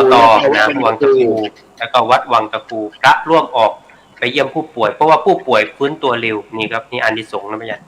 แล้วก็3นะจากข้อ2ก็ทำให้นึกถึงปัจจัยคืออาหาร4ข้อนะมโนสัญเจตนาหารและวิญญาณนาหารนะครับ นี่คือนายแพทย์คงเดชนะพยานนะดรนายแพทย์คงเดชนะ ตอนนี้นายแพทย์นะขอเจริญพรขอบคุณท่านนายแพทย์นะเอาเข้ามาฟังด้วยสา คือ ธุ ที่ว่าสนใจธรรมะแล้วก็เป็นคนที่เขียนหนังสือธรรมะด้วยพยาน เก่งมากได้เป็นประโยชน์แล้วก็ไม่สูญหายด้วยนะ จะได้ เมื่อพยาน ส่งต่อ เมื่อ ให้ ก่อน คนข้า เป็ ง น หลัง ผู้อำนวยการโรงพยาบาลห้วยพลูแล้วก็เป็นรองอะไรสสจอยู่สสจนครปฐมตอนนี้เกษียณแล้วก็เลยมีคลินิกอยู่ที่ห้วยพลู แพท ครับ ย์เป็นผู้ช่วยครับในแพทย์สาธารณสุข ครับผมใช่ ครับผมลองในแพทย์สาธารณสุข เก่งครับ ครับ เก่ง ผม แล้วก็มีคุณธรรมดีด้วยครับ สาธุขอเป็นกำลังใจให้ท่านนายแพทย์นะได้อยู่เป็นที่พึ่งนะเพราะว่าหนึ่งให้การดูแลรักษาในเรื่องโรคภัยไข้เจ็บแล้วยังให้ธรรมะนะเป็นกำลังใจด้วยนะนี่ก็ถือว่าได้ช่วยทั้งสองส่วนเลยจริงๆค่ำคืนนี้นะก็ครูบาอาจารย์บางรูปท่านก็จะเข้าแต่เปิดว่าเข้าไม่ได้ก็มีนะต้องขออภัยด้วยก็สำหรับธรรมะทำเป็นทีมนะก็เป็นเรื่องของการแบ่งปันนะข้อคิดนะเพื่อที่จะได้ดำเนินชีวิตในลักษณะที่เรียกว่าเป็นทางเลือกนะโยมก็อาจจะอย่างที่ได้กล่าวในเบื้องต้นแล้วมีความหลากหลายตามแนวทางการนำเสนอของครูบาอาจารย์แต่ละรูปซึ่งวันนี้ก็เป็นการรวมทีมนะในช่วงของ2 ปีการครบรอบนะทำเป็นทีมนะก็เป็นการเสวนานะการก่อตั้งองค์การทำเป็นทีมสากลนะครบ2 ปีซึ่งมีทั้งในประเทศและต่างประเทศนะซึ่งวันนี้ครูบาอาจารย์บางรูปก็ท่านจะอยู่เมืองไทยนะแต่ท่านปฏิบัติหน้าที่ธรรมทูตในต่างแดนในต่างประเทศเนี่ยท่านก็เมตตาวันนี้มาคุยให้กำลังใจกับญาติโยมในรายการด้วยนะก็วันนี้ต้องขอบคุณนะท่านอาจารย์พระประหลัดประภาสปุญญธรรมโมนะครับท่านเจ้าวาดวัดปทุมทองสุทธารามอำเภอกำแพงแสนจังหวัดนครปฐมซึ่งกำลังไปก็เรียกว่าทำหน้าที่นะเป็นผู้นำทั้งการพัฒนานะศาสนวัตถุด้วยศาสนสถานและก็ศาสนธรรมนะที่กำลังให้เข้าถึงใจญาติโยมสาธุชนก็เห็นความร่วมมือร่วมใจของญาติโยมนะอย่างเช่นที่พระอาจารย์ได้ส่งของไปช่วยเหลือกับญาติโยมที่เจ็บป่วยผู้สูงอายุอะไรต่างๆร่วมกับผู้นำท้องถิ่นรวมกับทางอสม.เนี่ยก็ถือว่าพระอาจารย์เอาได้ใจแล้วพระอาจารย์ได้ใจ แล้วก็อย่าลืมชวนมาฟังรายการทำเป็นทีมด้วยพระอาจารย์จะได้ติดตามว่าพระกำลังทำอะไรครับผมก็ต้องขอบคุณคุณโยมอาจารย์โสภาภูมีนะซึ่งตอนนี้ดูแลคุณแม่อยู่ที่จังหวัดภูเก็ตนะสถานการณ์ก็คงจะดีขึ้นเรื่อยๆนะตอนนี้แต่ว่าดีขึ้นเรื่อยๆจนตอนนี้กลับมาใช้ชีวิตใกล้จะปกติแล้วนะก็แต่ว่าก็ต้องระมัดระวังไม่ประมาทนี่ก็เป็นส่วนหนึ่งของการพูดคุยขอทิ้งท้ายคนละ1 นาทีนิมนต์พระอาจารย์พระภาสครับก่อนที่จะส่งต่อไปช่วงที่2 ก็ตอนนี้ต้องบอกว่าต้องให้ทุกคนกลับมาคิดดีพูดดีทำดีคบคนดีไปสู่สถานที่ดี แล้วชีวิตจะพบแต่สิ่งที่ดีๆตลอดปีตลอดไปครับครับสาธุครับกราบขอบพระคุณนะคิดดีพูดดีทำดีนะแล้วก็คบคนดีไปสู่สถานที่ดีนี่5 ดีของหลวงพ่อปัญญาเลยนะครับอาจารย์พรอาจารย์คุณครูโสภาภูมิค่ะกราบนมัสการเจ้าค่ะก็ขอกราบขอบพระคุณเป็นอย่างยิ่งนะคะทั้งท่านผู้ฟังทุกท่านแล้วก็พระอาจารย์ที่ได้กรุณาให้โอกาสในการได้พูดคุยธรรมะนะคะขอให้ธรรมะเบ่งบานในใจของท่านผู้ชมท่านผู้ฟังทุกท่านนะเจ้าค่ะสาธุโอ้โหนี่ใช้คำว่าธรรมะเบ่งบานนะอาจารย์พรท่านนายแพทย์บวรแมลงผู้ทองนะฝากบอกนักการเข้าร่วมกิจกรรมจิตอาสาเพื่อพัฒนาศักยภาพมนุษย์นิมนต์ให้หลวงพี่เล่าไว้ทุกคนครอบครัวมีธรรมะเพื่อร่วมพัฒนาเป็นครอบครัวดีเก่งกล้าโดยร่วมเรียนรู้และลงมือทำในไลน์ดีเก่งกล้าโดยแต่ที่ลิงก์เข้าไปก็ทั้งเด็กเยาวชนเนี่ยได้มีโอกาสได้ร่วมเรียนรู้กันนะก็ขอเจริญพรนะเข้าไปเรียนรู้ร่วมกันได้สำหรับวันนี้รายการทำเป็นทีมช่วงแรกนะเป็นการพูดคุยในเรื่องของการใช้ธรรมะออนไลน์เป็นการให้กำลังใจเยียวยาใจด้วยธรรมะออนไลน์ก็ได้รับ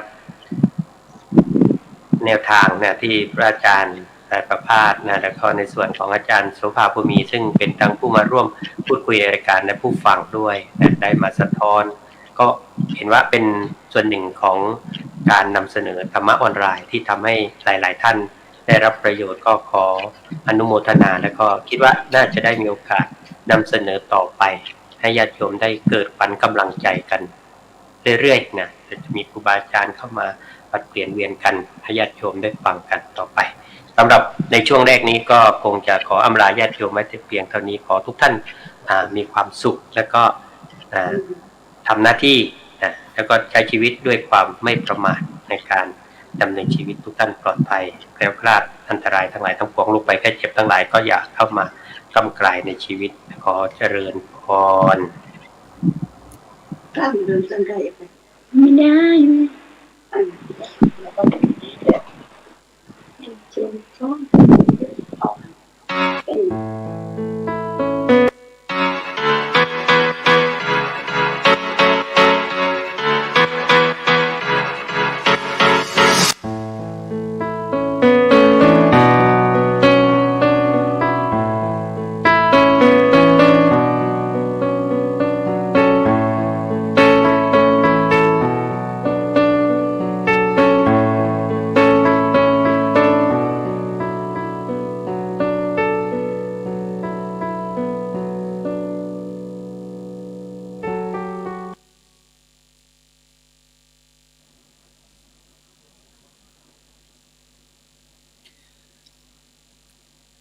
อทิจจา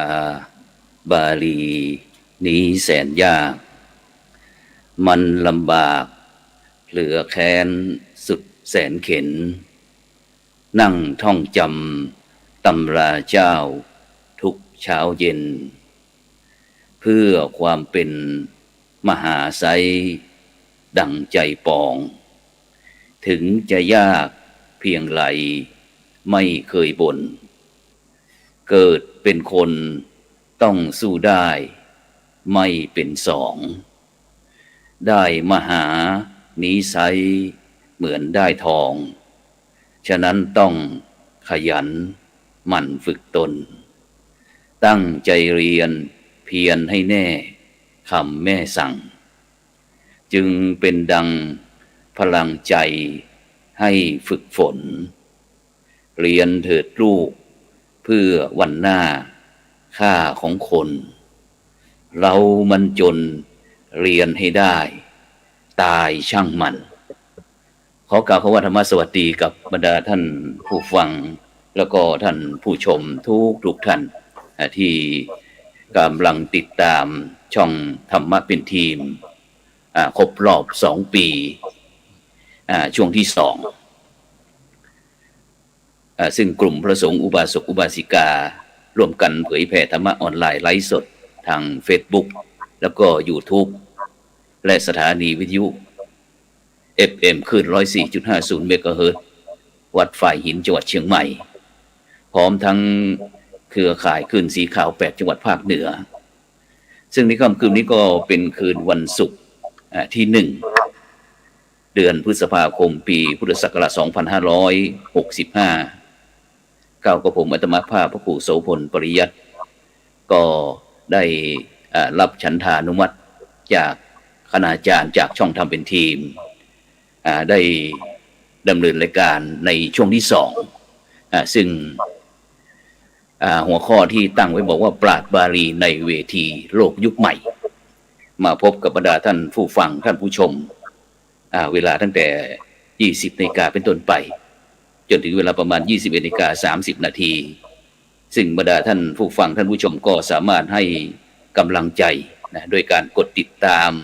กดไลค์กดแชร์เพื่อเป็นธรรมทานยิ่งแชร์มากก็ยิ่งได้บุญมากแชร์น้อยก็ได้บุญน้อยหรือว่าบรรดาท่านผู้ฟังที่อยากจะร่วมฉลองครบรอบ2 ปีช่องทำเป็นทีมทีวีออนไลน์ของเราก็ส่งข้อความอินบ็อกซ์ทางอินบ็อกซ์หรือว่าจะเข้าทางเฟซทำเป็นทีมเพื่อที่ทางรายการของเรานั้นก็จะมีเกียรติบัตรประกาศเกียรติบัตรให้กับบรรดาท่านผู้ฟังท่านผู้ชมแล้วก็ยังมีรางวัลจากผู้ร่วมรายการของเราด้วยโดยเฉพาะคณะครูบาอาจารย์ปราชญ์บาลีในเว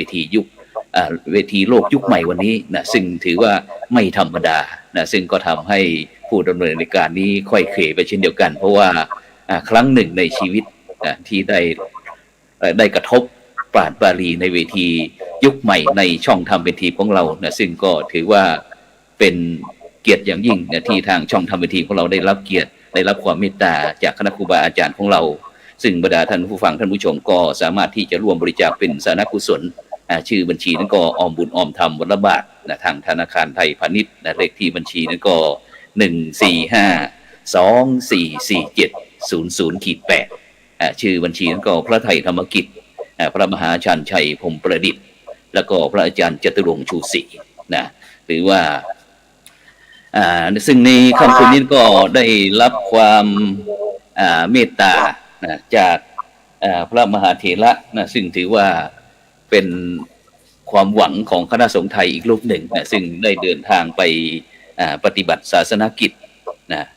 ท่านดำรงตำแหน่งเลขาธิการสมัชชาสงฆ์ไทยในสหรัฐอเมริกาเจ้าอาวาสวัดป่าธรรมรัตน์ประธานคณะกรรมการองค์กรพุทธสมาคมแห่งสหรัฐอเมริกาก็คือท่านอาจารย์เจ้าคุณพระวิเทศรัตนาพรด็อกเตอร์พระมหาถนัดอัฏฐจารีนมัสการครับอาจารย์เจ้าคุณครับผมนิมนต์เปิดไมค์นิดหนึ่งครับผมครับผมนมัสการสวัสดีครับผมครับสาธุครับผมวันนี้ศาสนกิจเป็นยังไงบ้างครับอาจารย์ครับวันนี้น่าอิ่มเอิบก็บีซี่ทั้งวันบีซี่แต่เช้าพอดีครับผมทุกวันอาทิตย์เช้าที่อเมริกาจะมีไซบาตเช้าแล้วก็มีเทศตอนที่พระฉันวันนี้ก็เลยรีบขอออกก่อนมาร่วมรายการทำเป็นทีมนี่แหละครับโอ้สาธุครับผมเป็นบรรยากาศเป็นยังไงบ้างครับตอนนี้ครับบรรยากาศเป็นยังไงบ้างครับท่านอาจารย์ครับก็อากาศอุ่นขึ้นครับตอนนี้เป็นสปริงเป็นหน้าฤดูใบไม้ผลิดอกไม้กำลังบานแล้วก็อากาศดีครับ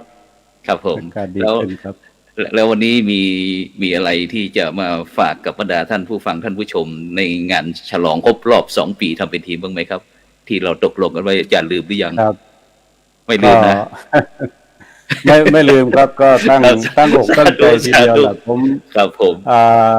สกิปงานหลายงานเพื่อที่อยากจะร่วมงานนี้แล้วก็ได้เห็นโฆษณาประชาสัมพันธ์ว่าจะได้พบกับเพื่อนสาธมิกเก่าอย่างเช่นท่านดร.อุทิศสิริวัลย์ขอเจริญพรนะอาจารย์ดร.โอ้โหคงจะยังพอจำกันได้สมัยที่มาอยู่วัดอุษาที่นิวยอร์ก ครับเพื่อนเก่าแก่เรียนบาลีด้วยกันนะครับท่านครับผมครับเรียนวัชนะหรือไงท่านไม่แน่ใจครับครับส่วนอาตมาก็ได้ติดตามหนังสืออาจารย์อุทิศนั่นแหละสมัยเรียนประโยค3ประโยค4แต่ว่าได้แค่5ประโยคก็ผมไม่ถึงเป้าหมายอันสูงสุดแต่ก็ได้พื้นฐานโดยการที่สามเณรอุทิศสิริวัลย์เนี่ยได้ฉีกแนวพิมพ์ปกหนังสือซึ่งแต่ก่อนหนังสือบาลีนี่เป็นแค่กระดาษสีน้ำตาลเนาะอันนี้ก็เป็นรูปแบบเก่าสามเณรอุทิศนี่มาพิมพ์ใหม่สัมพันธ์ไทยหรือแปลโดยแปลโดยพยัญชนะใส่ปกภาพสวยๆก็ทำให้นักเรียนบาลีสมัยนั้นตื่นเต้นกันใหญ่ครับอันนี้เป็นจุดแหวกแนวที่ผมยังจำไม่ลืมครับผมครับสาธุครับผมส่วนแขกผู้รับเชิญท่านที่2นะซึ่งถือว่าเป็นบุคคลที่มีความสำคัญเกี่ยวกับอย่างที่ท่านอาจารย์พระเดชคุณท่านอาจารย์เจ้าคุณวิเทศรัตนาพรได้พูดถึงนะซึ่งว่าสหายธรรมนะซึ่งต่างคนต่างก็เรียกวิถีชีวิตที่ตนเองคาดหวังกันไว้นะได้โอกาสสร้างโอกาสให้โอกาสทำให้ชีวิตของตนเองสามารถที่จะดำเนินชีวิตในโลกปัจจุบันนี้อย่างมีความสุขท่านนั้นก็คือศาสตราจารย์ดร.อุทิศสิริวัลย์นักวิชาการทางพระพุทธศาสนาสามเณรปริยธรรม9ประโยคลำดับที่36แห่งกรุงรัตนโกสินทร์ซึ่งต่อมาท่านอาจารย์ก็ได้ลาสิกขาไปเรียนต่อที่สหรัฐอเมริกาในปี 2536 โดยเปลี่ยนสาขาเป็นร่ำเรียนทางบริหารธุรกิจฉะนั้นก็ถือว่าไม่ธรรมดานั้นขอเจริญพรท่านอาจารย์ดร.ครับนมัสการครับท่านพระครูโสพลปริยัติแล้วก็นมัสการท่านเจ้าคุณวิเทศรัตนาพรนะครับนมัสการเจริญพรวันนี้เป็นยังไงบ้างวันนี้ตอนนี้ท่านอาจารย์ดร.อยู่ที่ไหนเอ่ยตอนนี้อยู่ในเมืองไทยนี่ครับท่านครับอยู่เมืองไทยติดโควิดก็เลยไปอเมริกาไม่ได้จะไปเยี่ยมท่านเจ้าคุณวิเทศรัตนาพรอยู่นะครับครับเจริญพรครับก็เลยไม่ได้ไปอเมริกามาสัก 2-3 ปีแล้วนะครับเจริญพรแต่คิดว่าปีหน้าไปครับเพราะว่าจะไปนำเสนอเปเปอร์ที่มหาวิทยาลัยฮาร์วาร์ดเช่นเคยนะครับปกติจะไปทุกปีเปเปอร์ก็เลยค้างไว้อยู่นะครับแล้วก็แต่ก็ดีแล้วครับการที่ติดอย่างเงี้ยทำให้มีเวลามาทำพจนานุกรมพระไตรปิฎกบาลีเถรวาทนะครับครับเจริญพรต่อเนื่องก็อย่างที่ท่านเจ้าคุณถนัดท่านบอกนะครับว่าเมื่อก่อนเห็นทำพยัญชนะนะตอนนี้ก็จะแหวกแนวนะครับแหวกแนวเป็นพจนานุกรมบาลีโลกนะครับก็คือจะบาลีไทยด้วยแล้วก็บาลีโลกด้วยนะครับก็23 เล่มนะครับท่านครับก็คือวิเคราะห์จำแนกธาตุปัจจัยของพระไตรปิฎกแล้วก็วิเคราะห์บทคือบาลีเนี่ยพระไตรปิฎกบอกได้เลยว่ามันยากนะครับผมเชื่อว่าท่านเจ้าคุณทั้งท่านพระครูคงรู้ความยากมันก็คือมันยากบทแล้วก็ยากศัพท์นะครับเช่นเราดูอย่างเช่นศัพท์โอปปาติกามันจะมาจากอะไรธาตุอะไรปัจจัยแล้วก็มันเป็นบทอะไรกันเนี่ยมันเป็นบทกิจสมาธิหรือตัดทิศนะครับก็ร่วมกับทีมทำกันมาอยู่5 ปีจบแล้วนะครับจะเริ่มเจริญพรดีเดย์ก็วันนี้นะครับวันที่1แล้วก็ไม่น่าจะเกิน3 เดือนจากนี้ก่อนเข้าพรรษาเสร็จหมด23 เล่มนะครับ23 เล่มสาธุสาธุลงทุนก่อนอื่น20 ล้านครับก็ต้องขอให้ในนามรายการทำว่าเป็นทีมก็บรรดาท่านผู้ฟังท่านผู้ชมที่กำลังติดตามการไลฟ์สดของเราไม่ว่าจะเป็นทาง YouTube ทาง Facebook แล้วก็ทางสถานีวิทยุ FM คลื่น 104.50 เมกะเฮิรตซ์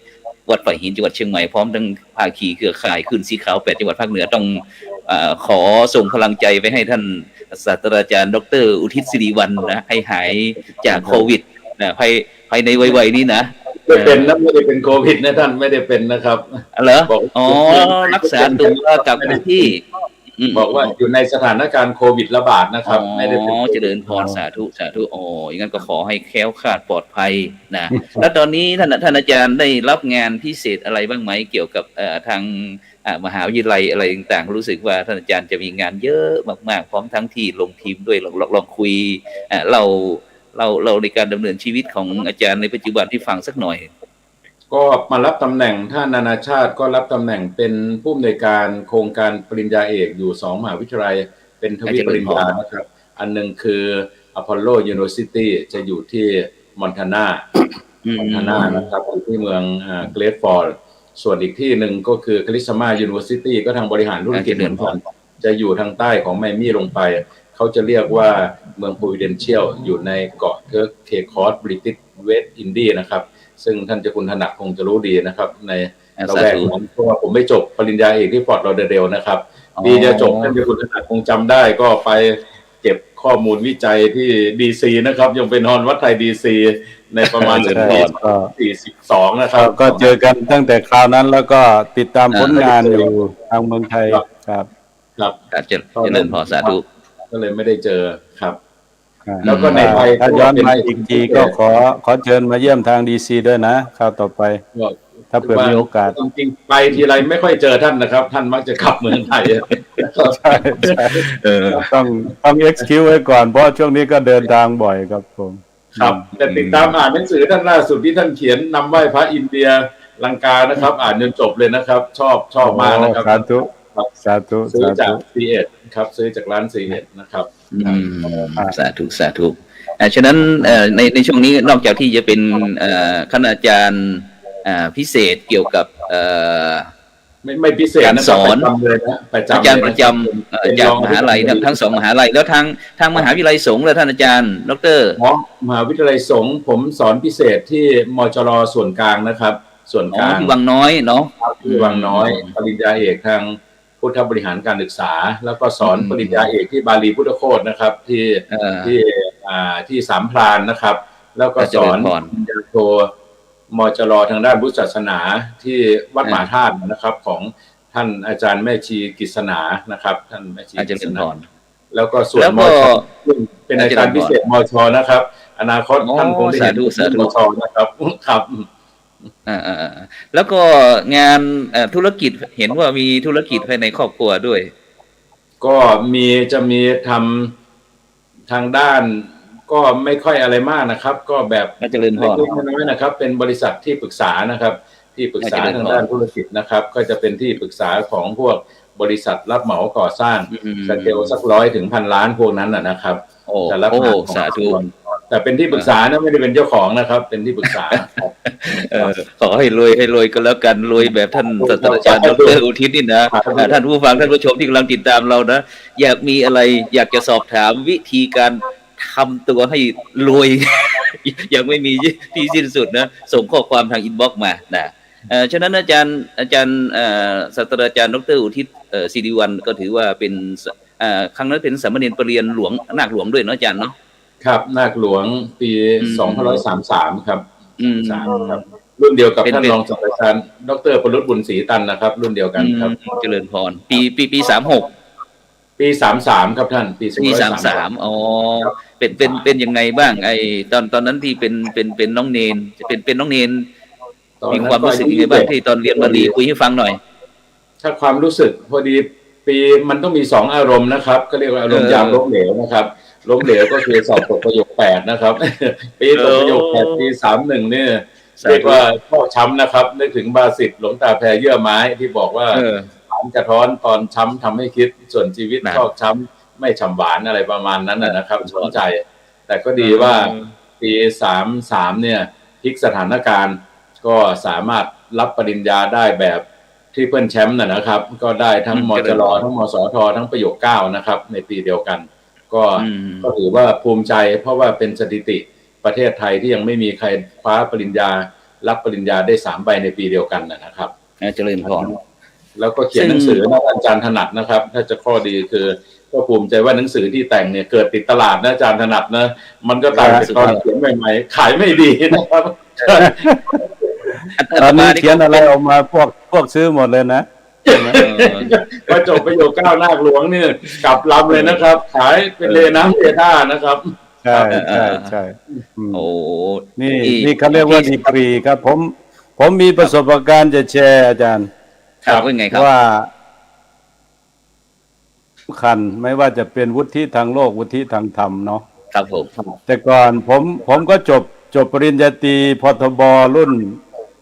36รุ่นของมจร.ครุศาสตร์ครับผมสาธุแล้วก็มาเป็นพระธรรมทูตสายต่างประเทศเนี่ยผมก็คิดว่าพอแล้วล่ะ ความรู้ความหาแค่นี้มาทำงานเผยแผ่เป็นขวัญใจอยู่กับญาติกับโยมเป็นขวัญเป็นกำลังใจญาติโยมทีนี้บังเอิญจะพลัดจะผูตอนนั้นท่านอาจารย์เจ้าคุณท่านอาจารย์พระครูตอนนั้นท่านเป็นอาจารย์ดร.ชื่นที่มิชิแกนท่านพาไปประชุมสภาศาสนาโลกที่เคปทาวน์นะครับผมปี 1999 หรือประมาณปี 2543ปรากฏว่าเขาก็ให้ส่ง submit paper นะครับส่งว่าอาจจะขึ้นไปพูดไปสปีดอะไรก็ปรากฏว่าก็เขียนไปแล้วก็ใส่วุฒิเท่าที่มี มันสั้นนิดเดียวครับปรากฏว่าเปเปอร์เราน่ะเขาเอาลงไว้ข้างล่างเขาเอาอันอื่นขึ้นทับที่มีโปรเฟสเซอร์เป็นด็อกเตอร์เป็นกี่ MA เป็นคือวุฒิยาวเป็นหางว่าวน่ะเขาจะเอาขึ้นครับเพราะฉะนั้นจึงมาได้ข้อคิดว่าเนาะบางทีเราบางอย่างในสังคมที่เขาต้องการในบางอย่างที่สังคมที่เขายอมรับความรู้ที่เป็นการยอมรับการันตีจากมหาวิทยาลัยเนี่ยเราก็เลยจำเป็นต้องแสวงหานั่นแหละผมเองก็เลยต้องไปหาเรียนเพิ่มครับผมอันนี้เหมือนอาจารย์อุทิศพูดถึงนั่นแหละว่าเมื่อก่อนเรายังไม่ได้เป็นประโยค9นาคหลวงนี่หนังสือเขียนออกมาคนก็ไม่ค่อยสนใจหรอกแต่พอตอนนี้เนี่ยเขียนอะไรออกมาเนี่ยพวกแย่งกันซื้อใช่ไหมครับดังนั้นต้องเชิญหรือท่านอาจารย์อุทิศมาเป็นที่ปรึกษาหรือว่าเป็นทีมงานเอาวุฒิตรงการคือพอยนี้ผมอยากจะส่งเสริมพระหนุ่มเนนน้อยทั้งหลายนะครับที่กำลังศึกษาเล่าเรียนอยู่นี่อย่าได้ท้อแท้ท้อถอยว่าเรียนไปทำไมปริญญาเดี๋ยวนี้ก็เกลือแล้วไม่รู้จะไปทำอะไรด็อกเตอร์ก็เดินชนกันอยู่อะไรต่ออะไรอย่าได้ไปคิดอย่างนั้นครับเพราะว่าความรู้เนี่ยมันเป็นสิ่งที่จะเสริมฐานในการทำงานของเราให้สูงขึ้นให้เป็นที่ยอมรับของสังคมก็ลองเวลากับผมเองเรื่องมาไปเมืองไทยเนี่ย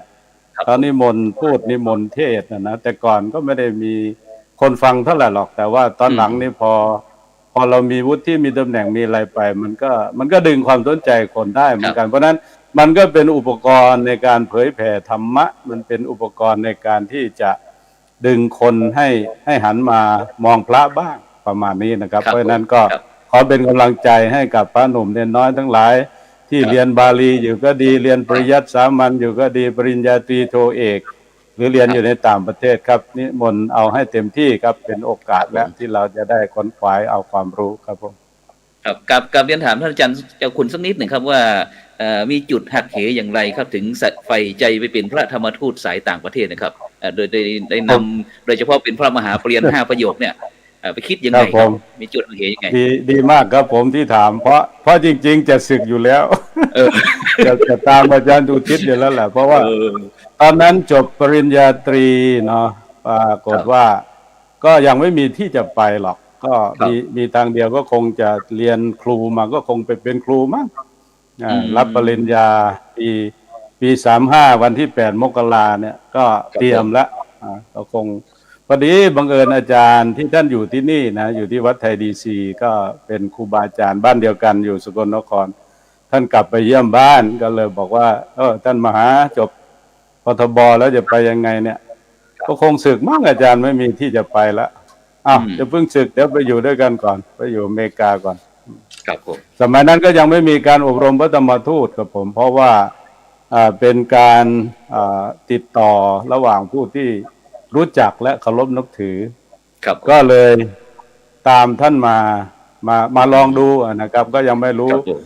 เหนือรู้ใต้หรอกว่าเมืองนอกเป็นยังไงงานพระธรรมทูตเป็นยังไง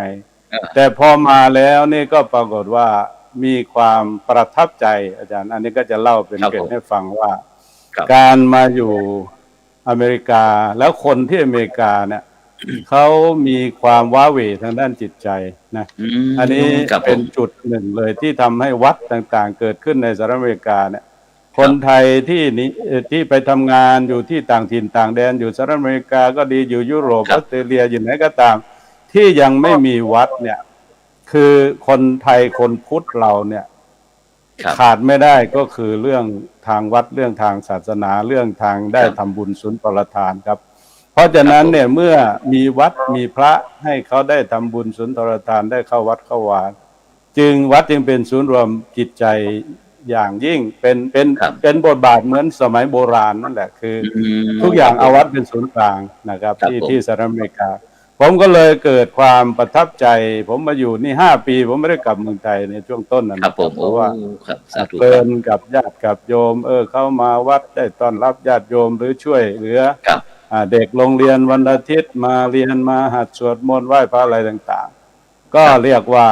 วัดทำหน้าที่เป็นศูนย์รวมของชุมชนจริงๆในต่างประเทศนะครับครับสาธุครับก็เลยอยู่มาเรื่อยจนกระทั่งป่านนี้แหละครับครบ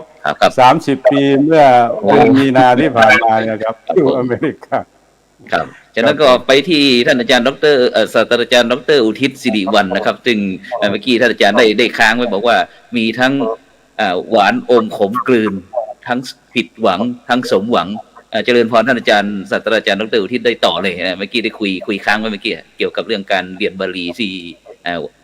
สมัยที่เราเป็นสามเณรเจริญพรครับคือแต่เห็นประเด็นบอกว่าจะพยายามให้พูดถึงบาลี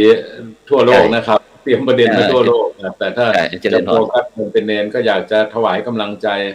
พระหนุ่มเนรน้อยลูกพระลูกเนรรุ่นหลังนะครับว่าเจริญพรเนี่ยมันเป็นอะไรที่มันยากอยู่แล้วนะครับยากอันที่สองก็คือเขาเรียกว่าถ้าพูดอย่างตรงไปตรงมาต้องทำใจหรือว่าถ้าศัพท์ทางวิจัยก็เรียกว่าทำข้อตกลงสมมติฐานกันข้อหนึ่งนะครับว่ามันเป็นการเรียกว่าเอาคนที่ด้อยโอกาสมาเรียนในสิ่งที่เสียโอกาสนี่เขาพูดกันตรงๆเลยนะครับหมายความว่าส่วนมากพวกเราที่มาเรียนเนี่ยจะเป็นพวกด้อยโอกาสแล้วเราก็มาเรียนสิ่งที่เสียโอกาสอีกเสียโอกาสก็คือ1 ปีถ้าเกิดสอบตกผมคิดว่าท่านถนัดคงจะรู้สึกเหมือนผมดีนะครับว่าพอสอบตกปุ๊บเนี่ยมันเสียโอกาสเลยเราก็ได้โอกาสอยู่แล้วนะครับเราได้โอกาสอยู่แล้วเราก็มาเรียนสิ่งที่เสียโอกาสอันนี้คือความช้ำใจที่ผมบอกถึงรุ่นพ่อแล้วก็รุ่นพวกเราแล้วนะครับว่าที่ท่านพูดเสียและสมาคมเนี่ยว่าเราจะต้องหักล้างคำสบประมาทนี่ให้ได้ที่คนเขามองว่าพวกเราเป็นพวกด้อยโอกาสแล้วเรามาเรียนสิ่งที่เสียโอกาสซึ่งท่านอาจารย์ถนัดเจ้าคุณถนัดท่านทำหรือผมทำเนี่ยนี่คือสิ่งที่เขาเรียกว่าลบคำสบประมาทนะครับลบคำสบประมาทว่าพวกเราเป็นพวกที่ด้อยโอกาสก็หมายความว่ายกตัวอย่างผมเนี่ยเมื่อเขาเหยียดหยามเราเหยียบย่ำเราเขาเหยียบมานานแล้วนะครับถ้าเราไปศึกษาประวัติศาสตร์พุทธศาสนาเนี่ยตั้งแต่สมัยรัชกาลที่6มาแล้วเขาจะมีศัพท์เรียกว่าอารามิกบุคคลนะครับหรืออารามิกชนอารามิกบุคคลหรืออารามิกชนนี่ก็คือ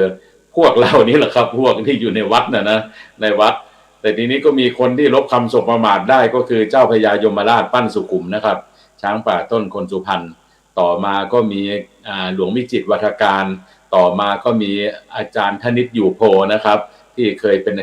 อธิการบดีกรมมหาวิทยาลัยศิลปากรแล้วก็เป็นอธิบดีกรมศิลปากร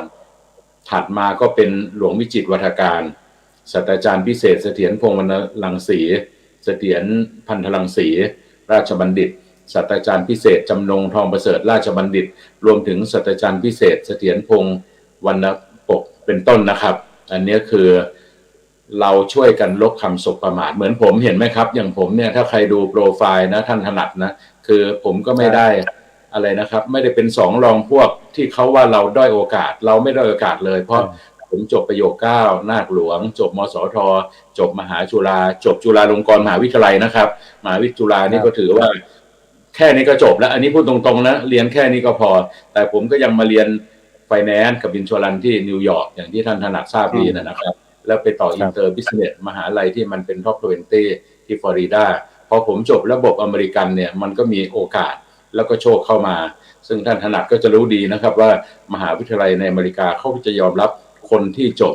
อเมริกันเท่านั้นใช่ระบบอันนี้ต้องยอมรับนะครับจะจบจุฬาจบธรรมศาสตร์มาขอโทษนะครับอาจารย์ถนัดก็รู้เหมือนผมรู้เขาไม่รู้จักเลยครับต้องมาเอาปริญญาโทใหม่อีกใบต้องมาบุกเบิกต้องมาใช้สติปัญญาอย่างยิ่งครับต้องมานับโทใหม่แล้วทีนี้ความยากที่ท่านเจ้าคุณถนัดเจอเหมือนผมก็คือพวกเรามันไม่มีระบบ ทุนวิจัยทุนนั่นทุนนี่ช่วยเหมือนศาสนาอื่นนะนี่พูดตรงๆนะครับ เราไม่มีเลยโอ้พวกเรานี่เรียกว่าอะไรอ่ะเขาเรียกว่าอย่างที่เขาบอกไงตายฝังยังเลี้ยงแล้วก็ได้โอกาสไปชุมนุมกันนะครับในกลุ่มผู้เสียโอกาสนะครับหันไปหาทางไหนเนี่ยจะขอเงินหลวงพ่อมาเรียนหน่อยหลวงพ่อท่านก็ซุกไว้ข้างขวานะครับ40-50 ล้านนะครับล่าสุดก็200 กว่าล้านท่านก็รู้กันอยู่นะครับแต่ถ้าลองขอมาเรียนหนังสือนี่อาจารย์ถนัดก็คงเจอเหมือนผมอาจจะโดนด่านะครับโดนด่านะอันนี้เรื่องจริงครับมันคือมันไม่มีกองทุนเราช่วยเหลือตัวเองมาตลอดก็ทุนพม.ทุนพ่อแม่นั่นแหละท่านก็ไม่ใช่ว่าจะมีผมเชื่อว่าท่านเจ้าคุณถนัดกับท่านพระครูคงจะรู้สึกเหมือนผมว่าพวกเราเวลาถ้าจะไปขอเรียอะไรกับโยมเขาก็ด่าเรานึกออกไหมครับว่าเฮ้ยอะไรเห็นแต่ตัวถ้ามาหาพระนะครับจะมาล้วงย่ำพระด้วยกันพระเราก็ถีบหัวส่งอีกนะครับนี่คือสภาพผมเจอนะท่านเจ้าคุณถนัดนะว่าตอนก่อนผมจะไปเรียนอเมริกาเนี่ยผมขอถึง3 สมเด็จนะครับสมเด็จองค์หนึ่งบอกว่าไม่เล่าพอละไม่ต้องเอ่ยชื่อนะครับสมเด็จองค์ที่2อยากให้ทุนผมมาเรียนแต่บอกว่าพอผมไปหานะบอกจำไม่ได้ให้พระกิ่งผมมาบูชาองค์หนึ่งสมเด็จองค์ที่3มีเงินเยอะยังไม่ทันอ้าปากเลยบอกว่าถ้าใช้อย่างอื่นได้แต่ถ้าใช้มาส่งคนเรียนเนี่ยไม่ให้แล้วก็ไปหารองสมเด็จองค์หนึ่งท่านก็บอกว่าโอ้ถ้าส่งไปเรียนบริการนี่โหใช้เงินเป็นทั้งกินทั้งอยู่เป็น10 ล้านเนี่ยท่านสู้อะไรนะไปเรียนอินเดียดีกว่านะครับมันก็จะส่งได้ยุคนั้น50,000ท่านถนัดมันก็จะส่งได้ถึง10 คนถึง20 คนนะครับก็เลยล้มเหลวครับแต่ล้มเลิกนะท่านพระครูโสพลนะหมายความว่าผมมาอยู่นิวยอร์กเนี่ยผมก็มาทำงาน5 จ็อบนะครับ5 จ็อบท่านเจ้าคุณถนัดท่านจะรู้ดีว่าถ้าใครมาอยู่เมืองนอกถ้าขยันเนาะถ้าขยันแล้วก็เอาจริงเอาจังครับเอาจริงเอาจังก็เรียกว่าเลี้ยงตัวเองได้ส่งตัวเองรอดนะแล้วก็อยู่สบายเมืองนี้อาศัยขยันอย่างเดียวทำงาน2 จ็อบ3 จ็อบบางท่าน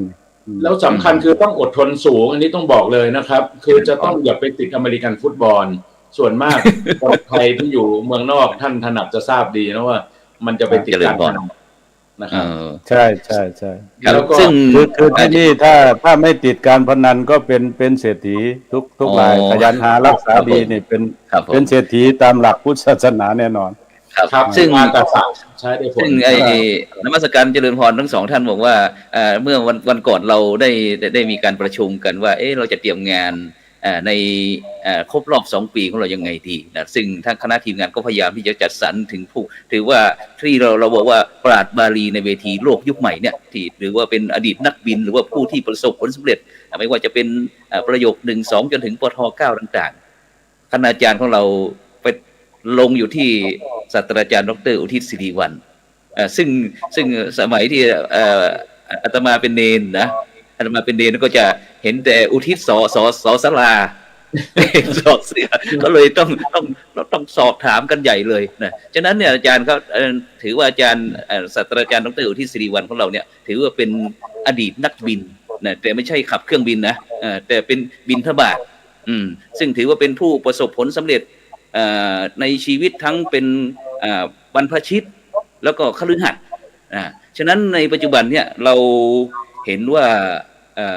ในการที่มีพระมหาปรริญญาอะไรต่างๆหรือว่าเป็นอดีตนักบินของเราที่ไปทำงานประสบผลสำเร็จที่ท่านอาจารย์ศาสตราจารย์ดร.อุทิศได้พูดถึงเมื่อกี้เนี่ยนี่มาหันกลับมายุคในปัจจุบันเนี่ยโลกหมุนเวียนเปลี่ยนไวนะอยากจะให้พระสงฆ์ไทยเนี่ยจะต้องมีการเปลี่ยนแปลงยังไงบ้างเลยเฉพาะเมื่อ40 ปี50 ปีก่อนในปัจจุบันเนี่ยมันไวซะเหลือเกินซึ่งตอนนี้อย่างที่ท่านอาจารย์เจ้าคุณวิเทศก็อยู่ที่สหรัฐอาจารย์อุทิศก็อยู่ที่กรุงเทพอาตมาภาพก็อยู่ที่เชียงใหม่แต่เราใช้สื่ออะไรต่างๆนะที่มันหมุนไวมากๆจากนาทีต่อนาทีวันต่อวันเนี่ยอาจารย์มีความคิดเห็นอย่างไรเกี่ยวว่าโลกหมุนเวียนเปลี่ยนไวพระสงฆ์ไทยต้องเปลี่ยนอะไรดีขอเจริญพรถามผมหรือถามท่านเจ้าคุณถนัดอาจารย์ดร.อุทิศนั่นแหละอ๋อ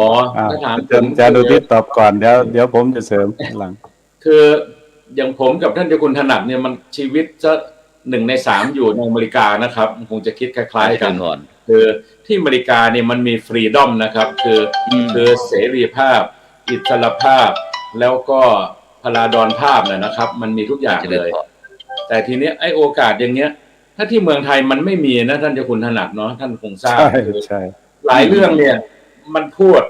มันก็จะพูดไม่ได้นะครับ อันนี้พูดเลยนะคือถ้าจะอยู่อเมริกาเนี่ยสื่อสาธารณะอิสระอเมริกานี่คือโอกาสนะผมมาคิดดูว่าที่ผมมาประสบความสำเร็จทุกวันนี้ต้องกราบเรียนเลยว่าเพราะผมกล้าที่จะลงทุนเอาชีวิตทั้งชีวิตทุ่มเทเพื่อปริญญาโทเลยคือเพื่อกระดาษที่ท่านเจ้าคุณถนัดว่านะครับแล้วผมไปเลือกสาขาที่มันจบยากนะครับเช่นการเงินเช่นการประกันภัยการค้าระหว่างประเทศที่คนไทยก็ไม่ค่อยจบกันแล้วเรียนแพงอย่างผมเนี่ยถือว่าไปเรียนในนิวยอร์กท่านเจ้าคุณถนัดท่านก็ทราบดีค่าหน่วยกิตในนิวยอร์กมันแพงแล้วก็เหมือนกับจะเรียกว่าก็เหมือนกับถ้าไม่อัจฉริยะก็บ้าต้องถามตัวเองนะท่านผมบอกเลยคือถ้าสำเร็จเป็นอัจฉริยะเจริญพรเขาเหลวนะเป็นคนบ้าคนหนึ่งก็น่าจะเป็นคนไทยที่ไม่ใช่นามสกุลโสพลพนิชแต่จบดาวเทาแมนฮัตตันได้นะครับอันนี้ก็จนทุกวันนี้ก็น่าจะพูดได้ว่าเป็นด็อกเตอร์คนเดียวทั้งโททั้งเอกที่จบทางบริหารธุรกิจที่จากมจรนะท่านถนัดนะผมว่าจาก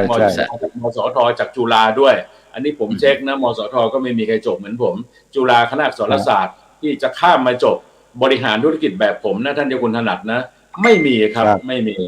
ประโยค9ก็ไม่มีอันนี้ที่พูดนี้คือไม่ใช่พูดว่าเราจะมาอวดอ้างหรืออะไรเพื่อไปยกตนผมท่านอะไรมันเลยจุดนั้นนะครับเจ้าคุณถนัดเนาะพวกเรามันปัจจุบันก็คือมาเสริมกำลังใจให้รุ่นน้องให้เขาได้มีกำลังใจครับใช่คือที่มาพูดเนี่ยสิ่งที่อยากจะเสริมคือรุ่นพ่ออย่างผมเนี่ยยังเริ่มจากศูนย์เห็นไหมครับอย่างท่านเจ้าคุณถนัดนี่เป็นอย่างท่านใหญ่นะครับเลขาธิการสมัชชานี่โอ้โหบอกท่านถนัดนี่ไปพักวัดไหนก็ได้ทั่วอเมริกานะท่านพระครูโสพลนะเจริญพรสุดยอดแต่ผมยังถามว่าเรามองในมุมกลับกันว่ามันเป็นไปได้ไหมว่าฮาร์วาร์ดเป็นต้นเนี่ยจริงๆเขาอยากจะรับพระเราอยู่ผมไปคอนเฟอเรนซ์ที่ฮาร์วาร์ดเนี่ยติดกันมา5 ปีนะเจอพระเขมรครับพระเขมรผมถามท่านเขมรว่าท่านมาเรียนได้ไงท่านก็บอกว่าจริงๆท่านก็จบมจรแต่ทีเนี้ยท่านก็ดิ้นรนเตรียมตัวให้พร้อมไงครับอันนึงผมคิดว่าสิ่งหนึ่งที่อยากจะบอกรุ่นลูกรุ่นหลานคือเตรียมสอบ GMAT เตรียมสอบ TOEFL เตรียมอะไรที่ต้องสอบเลยผมว่ารุ่นหลังนี่ดีกว่ารุ่นผมกับ40 ปีก่อนรุ่นท่านเจ้าคุณถนัดนะเพราะท่านจบ3ผมจบ5รุ่นเราเนี่ยขนาดไปเรียนมสทเขายังให้เรียนแค่ศึกษาศาสตร์จำได้ไหมครับท่านผมเนี่ยอยากจะไปเรียนนิติศาสตร์ตอนนั้นนะนิติศาสตร์ศึกษาศาสตร์ครุศาสตร์แค่นั้นแหละอย่างอื่นไม่ได้เลยครับแล้วจะไปเรียนสาขาอื่นนะท่านพระครูโสพลนะไม่มีนะไม่มีคือไม่เปิดโอกาสให้เรียนครับมันก็ทู่ซีเรียนกันนะท่านถนัดเนาะคือมันไม่รู้จะเรียนอะไรก็เรียนครูคือมันไม่มีทางเลือกมันมีทางแรกก็แลกเอาเท่านั้นเองสาธุครับอย่างอาจารย์เอาชีวิตไปแลกเอาปริญญามาก็คือมันไม่มีทางเลือกก็แลกเอาแล้วโอกาสหรือ opportunity ในประเทศไทยนะคือเขาชี้ช่องทางไว้ให้แค่นั้นจะมาเราก็เดินไปได้แค่นั้นแต่ผมเสียดายนะผมมามองย้อนกลับเนี่ยว่าเงินสาธารณสมบัติกลางเนี่ยมีเป็นหมื่นล้านนะครับท่านเจ้าคุณถนัดนะแล้วก็เราสามารถที่จะของบจากรัฐก็ได้พูดตรงๆนะครับถ้ามาเพื่อการศึกษานะครับงานวิจัยนะท่านเจ้าคุณถนัดนะแต่เราเอาเงินไปทำวิจัยแบบขึ้นหิ้งนะครับมจรคือไม่ใช่งั้นนี้นะผมก็มจรทุกวันนี้ก็อยู่ในมจรก็เห็นแต่วิจัยอะไรกันก็มีแต่ขึ้นหิ้งนะครับแต่ทำไมไม่เอาเงินมาส่งลูกพระลูกเนรเราที่รับทุนวิจัยแบบว่าไปเรียนทันสมัยแล้วก็กลับมาผมเชื่อว่าประสบการณ์พอผมกลับมาผมมาสอนสวนดุสิตเป็น10 ปีนะครับนั่นพระครูโสพลนะผมเห็นระหว่างนั้นเพื่อนผมก็จบมาสอนที่ธรรมศาสตร์แล้วผมก็ไปสอนบูรพาผมนี่เรียกว่าสอนเกือบทุกมหาวิทยาลัยเลยนะครับแต่ที่ไปทุกเรียนนะท่านถนัดนะก็เพราะเขาดูว่าเราจะเอกอะไรนะครับเท่านั้นท่านถนัดพูดถูกเลยเขาจะชอบคนจบเป็นหางว่าวใช่อันนี้มันเป็นค่านิยมของสังคมในโลกนี่แหละไม่ใช่เฉพาะประเทศไทยหรอกใช้คำว่าโลกเลยที่ท่านเจ้าคุณถนัดพูดถูกเลยครับเช่นผมไปเป็นอะไรครับเป็นนักวิจัยของสมาคมบาลีปกรณ์หรือของ IEEE ที่ทรงเกียรตินะครับ IEEE เชื่อไหมว่าที่ไปก็เพราะโปรไฟล์มันแมทชิ่งแล้วตัวผมก็เป็นอาจารย์ในระบบอเมริกัน เขาก็เลยโอเคอย่างที่ท่านอาจารย์ถนัดท่านรู้นะครับลองว่าถ้าผมเป็นอาจารย์ในระบบไทยนะครับเป็นศาสตราจารย์ในเมืองไทยไม่ใช่เป็นศาสตราจารย์ระบบอเมริกันนะอาจารย์ถนัดนะยากพูดเลยยากครับก็ต้องดูเลยเล่านะครับว่าต้องแลกท่านใช้ศัพท์ดีนะบอกไม่มีทางเลือกมีแต่ทางแรกครับเราเป็นผู้ด้อยโอกาสน้องฟังไว้เลยนะครับคือผมว่าวงการอื่นก็ฟังได้นะไม่ใช่วงการพระเนรนะสมมติใครมีลูกหลานเนี่ยบอกลูกหลานเลยว่าอะไรนะครับมันไม่มีทางเลือกมันต้องแลกมันต้องแลกครับทุกวันนี้ก็เป็นทุกวงการนะผมบอกก่อนนะว่าผมให้คำปรึกษาพวกลูกหลานของคนที่เขาพอมีปัญญาที่จะส่งลูกมาอยู่เมืองนอกนะครับแต่มาอยู่ได้สั้นๆผมบอกว่าก็ต้องพยายามมาเข้าให้ได้สักปีหนึ่งแล้วหาทางชิงทุนเอายกตัวอย่างฮาร์วาร์ดนะครับซึ่งผมคิดว่าท่านถนัดท่านรู้ดีว่าอย่างมหาวิทยาลัยอยู่ในดีซีก็มีจอร์จวอลอะไรพวกนี้ถ้าหลุดผ่านปีแรกได้นะมาดิ้นทำงานเอาแล้วก็มาหาทุนเอามันจะต่อได้จนจบอันนี้พวกเราไม่ค่อยรู้นะผมสังเกตดูว่ามหาวิทยาลัยเราไม่มีข้อมูลท่านถนัดนะสมมติจะมาอยู่นะมีวัดให้พักอยู่เช่นมาอยู่วัดป่าอย่างเงี้ยพอมีที่อยู่แต่มันก็อยู่ยากอีกสังคมไทยในอเมริกันอยู่เกิน7 วันเขาก็เหม็นหน้าแล้วพูดตรงๆนะครับใช่แต่ละวัดบางทียังใช้เซนส์ไทยอยู่ไงแต่ละวัดก็มันไม่ได้อันนี้พูดกันตรงๆเลยผมก็ต้องออกมาอยู่พาร์ทเมนต์ท่านถนัดก็ทราบดีผมก็คือมาอยู่วัดช่วงหนึ่งเท่านั้นนะครับช่วงหนึ่งพอปุ๊บรู้มันอยู่ไม่ได้เพราะมันก็จะมีกรรมการวัดที่นั่นค่อนข้างแรงท่านถนัดคงทราบดีนะครับทุกที่กรรมการวัดเขาจะไม่ยอมปล่อยให้มีเด็กวัดแก่ๆแบบพวกเราที่เห็นในกรุงเทพที่เรียนธรรมศาสตร์เรียนรามอะไรพวกนี้ไม่มีไม่ได้เลยไม่ได้ครับก็แล้วท่านครับเจริญเรียนถามท่านอาจารย์เจ้าคุณวิเทศรัตนาพรทั้งนิดครับว่าเราจะทำยังไงครับให้พระหนุ่มเนนน้อยพระมหาปรริญญาอะไรต่างๆในวงการบาลีในประเทศไทยเรายุคปัจจุบันครับได้มองเห็นอนาคตเขาบางคนเขาก็จะมองว่าไม่รู้จะเรียนไปทำไมถ้าไปก็ไปที่พระนศีหรือว่าเพราะว่าในปัจจุบันในสังคมไทยเราบางครอบครัวนะบางครอบครัวว่าไม่เวลาจะเอาลูกพระเอาลูกตนเองไปบวชเป็นสามเณรอะไรเนี่ยไม่มีปัญญาส่งลูกเรียนเหรออย่างเงี้ยครับท่านอาจารย์จะว่าอย่างไรดีครับครับก็ขอต่อกับอาจารย์ดร.อุทิศเมื่อกี้นะพูดถึงว่าเมืองนอกกับความคิดของเมืองนอกกับเมืองไทยมันก็ยังไม่เหมือนกันนะครับเบื้องต้นเลยนี่เรื่องความรู้เรื่องการเรียนในประเทศไทยเราก็เป็นระบบอยู่แต่ทีนี้ว่าเรื่องวิสัยทัศน์นี่สำคัญนะครับเพราะฉะนั้นพระหนุ่มเนนน้อยก็มองเอาอาจารย์ดร.อุทิศนี่เป็นไอดอลเป็นตัวอย่างนั่นแหละคือมันต้องเปิดวิสัยทัศน์นะประโยค9ไม่ใช่แต่จำเพาะอยู่ที่ประเทศไทยแต่ถ้าเราไม่คิดนอกกรอบหรือผมชอบคำพูดหนึ่งของท่านอนาคาลิกาธรรมปาละเคยพูดไว้ในสมัยท่านออกเดินทางหารับบริจาคที่จะไปกู้คืนพุทธคยาไปกู้คืนพุทธศาสนาท่านบอกว่าพระไทยนี้ก็เก่งอยู่หรอกแต่ว่าเก่งอยู่แต่เฉพาะในกำแพงวัดท่านพูดอย่างนั้นนะ อันนี้แหละคือเราไม่คิดนอกกรอบหรือไม่คิดที่จะจ้ำออกไปอันนี้ไม่ใช่ว่าจ้ำออกไปนอกกำแพงแบบนอกลู่นอกทางแต่หมายความว่าเราคิดในระบบการศึกษาเราคิดในระบบที่จะเปิดโอกาสให้ตัวเองมีความเจริญความก้าวหน้าในยุคนี้ไม่เหมือนกับ30 ปีที่แล้วแต่ว่าเป็นยุค global network นะครับตอนนี้พระธรรมทูตในทั่วโลกเนี่ยก็ลิงก์กันได้หมดแล้วทุกทวีปนะครับโดยเฉพาะที่สหรัฐอเมริกาถือว่าสมัชชาสงฆ์ไทยเนี่ยเป็นองค์กรใหญ่มีพระธรรมทูตมากมีวัดมากเป็นสมาชิกแล้วก็ตั้งมาก่อนกว่าที่สภาพพระธรรมทูตไทยในทวีปยุโรปหรือองค์กรพระธรรมทูตไทยในสหราชอาณาจักรและไอร์แลนด์พระธรรมทูตไทยในโอเชียเนียอินเดียเนปาลแล้วก็สิงคโปร์มาเลตอนนี้เราลิงก์ถึงกันเรียกว่า WBDO หรือพระธรรมทูตโลกนะก็เพื่อเปิดโอกาสให้กับพระหนุ่มเนนน้อยนี่แหละครับเพราะว่าจริงๆแล้วเนี่ยอย่างที่อาจารย์อุทิศบอกว่าเมื่อกี้เนี่ยท่านไปเห็นพระเขมรที่ฮาร์วาร์ดแต่ทำไมพระไทยไม่ปรากฏในสิ่ง เหล่านั้นก็เพราะว่าอันนี้แหละศักยภาพนะอันนี้คือศักยภาพของพระธรรมทูตยังมีข้อจำกัดอยู่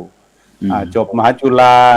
ไปอบรมธรรมทูต3 เดือนก็คือเพื่อเป็นการไปเข้าระบบให้รู้เท่านั้นแต่ว่าองค์ความรู้ที่ว่าภูมิธรรมกับภูมิปัญญาเนี่ยเราต้องแสวงหาเองเพราะบ่มเองตั้งแต่เนียนน้อยอย่างที่อาจารย์ดร.อุทิศทำมาแล้วนั่นแหละก็ครับก็บ่มมาจนกระทั่งมันเป็นองค์ความรู้อันนี้สำคัญนะแต่ว่ามหาจุฬาสถาบันเรานี่อบรมพระธรรมทูตเพื่อให้รู้ระบบเท่านั้นเองนะครับเพราะฉะนั้นเอาล่ะในประเทศสหรัฐอเมริกาเป็นประเทศแห่ง opportunity นะโอกาสแล้วก็ความหวังความเสรีภาพเนี่ยก็ให้ได้หมดแหละทีนี้ว่าBuddhist Discipline ตอนนี้ก็มีโอกาสเข้าไปเป็นอนุศาสนาจารย์ของกองทัพบกสหรัฐนะครับผมมีภาพมาให้ดูอยู่แต่ว่าเดี๋ยวจะแชร์ดูตอนหลังก็คือจบพทบมาอบรมพระธรรมทูตมาเป็นพระธรรมทูตแต่ว่าเปลี่ยนสภาพจากพระธรรมทูตพระเป็นธรรมทูตคฤหัสถ์ก็คือสึกออกไปนะครับผมใช้คำว่าพระธรรมทูตคฤหัสถ์แล้วก็ไปสมัครเป็นอนุสาวรีย์อาจารย์ของกองทัพบกสหรัฐกองทัพเรือก็มี3 เหล่าทัพนั่นแหละก็มีแทรกเข้าไปบ้างแล้วก็Buddhist Discipline ของมหาวิทยาลัยจริงๆเขาก็มีมีทุกมหาวิทยาลัยแหละมีชมรมพุทธก็มีอนุสาวรีย์อาจารย์ที่จะไปสอนแล้วก็ในเรือนจำในคุกนะครับก็ลูกศิษย์ผมท่านพระมหาปิยะอุตตมปัญโยตอนนั้นผมส่งให้ไปเป็นหัวหน้าสงฆ์ที่วัดป่าธรรมรัตน์พิสเบิร์กครับไปคอนเนคกับโลคอลเขาต้องการพระที่สอนในคุกก็ไปสอนกับพระศรีลังกาก็มีอยู่ 2-3 เรือนจำที่พระไทยเราได้เข้าไปสอนนะครับซึ่งเมื่อเทียบเปอร์เซ็นต์แล้วมันก็ยังน้อยนิดอยู่เพราะอะไรเพราะว่าศักยภาพของพระธรรมทูตเราไม่ว่าจะเรื่องภาษาอะไรมันยังไม่ถึงก็ดังที่บอกว่า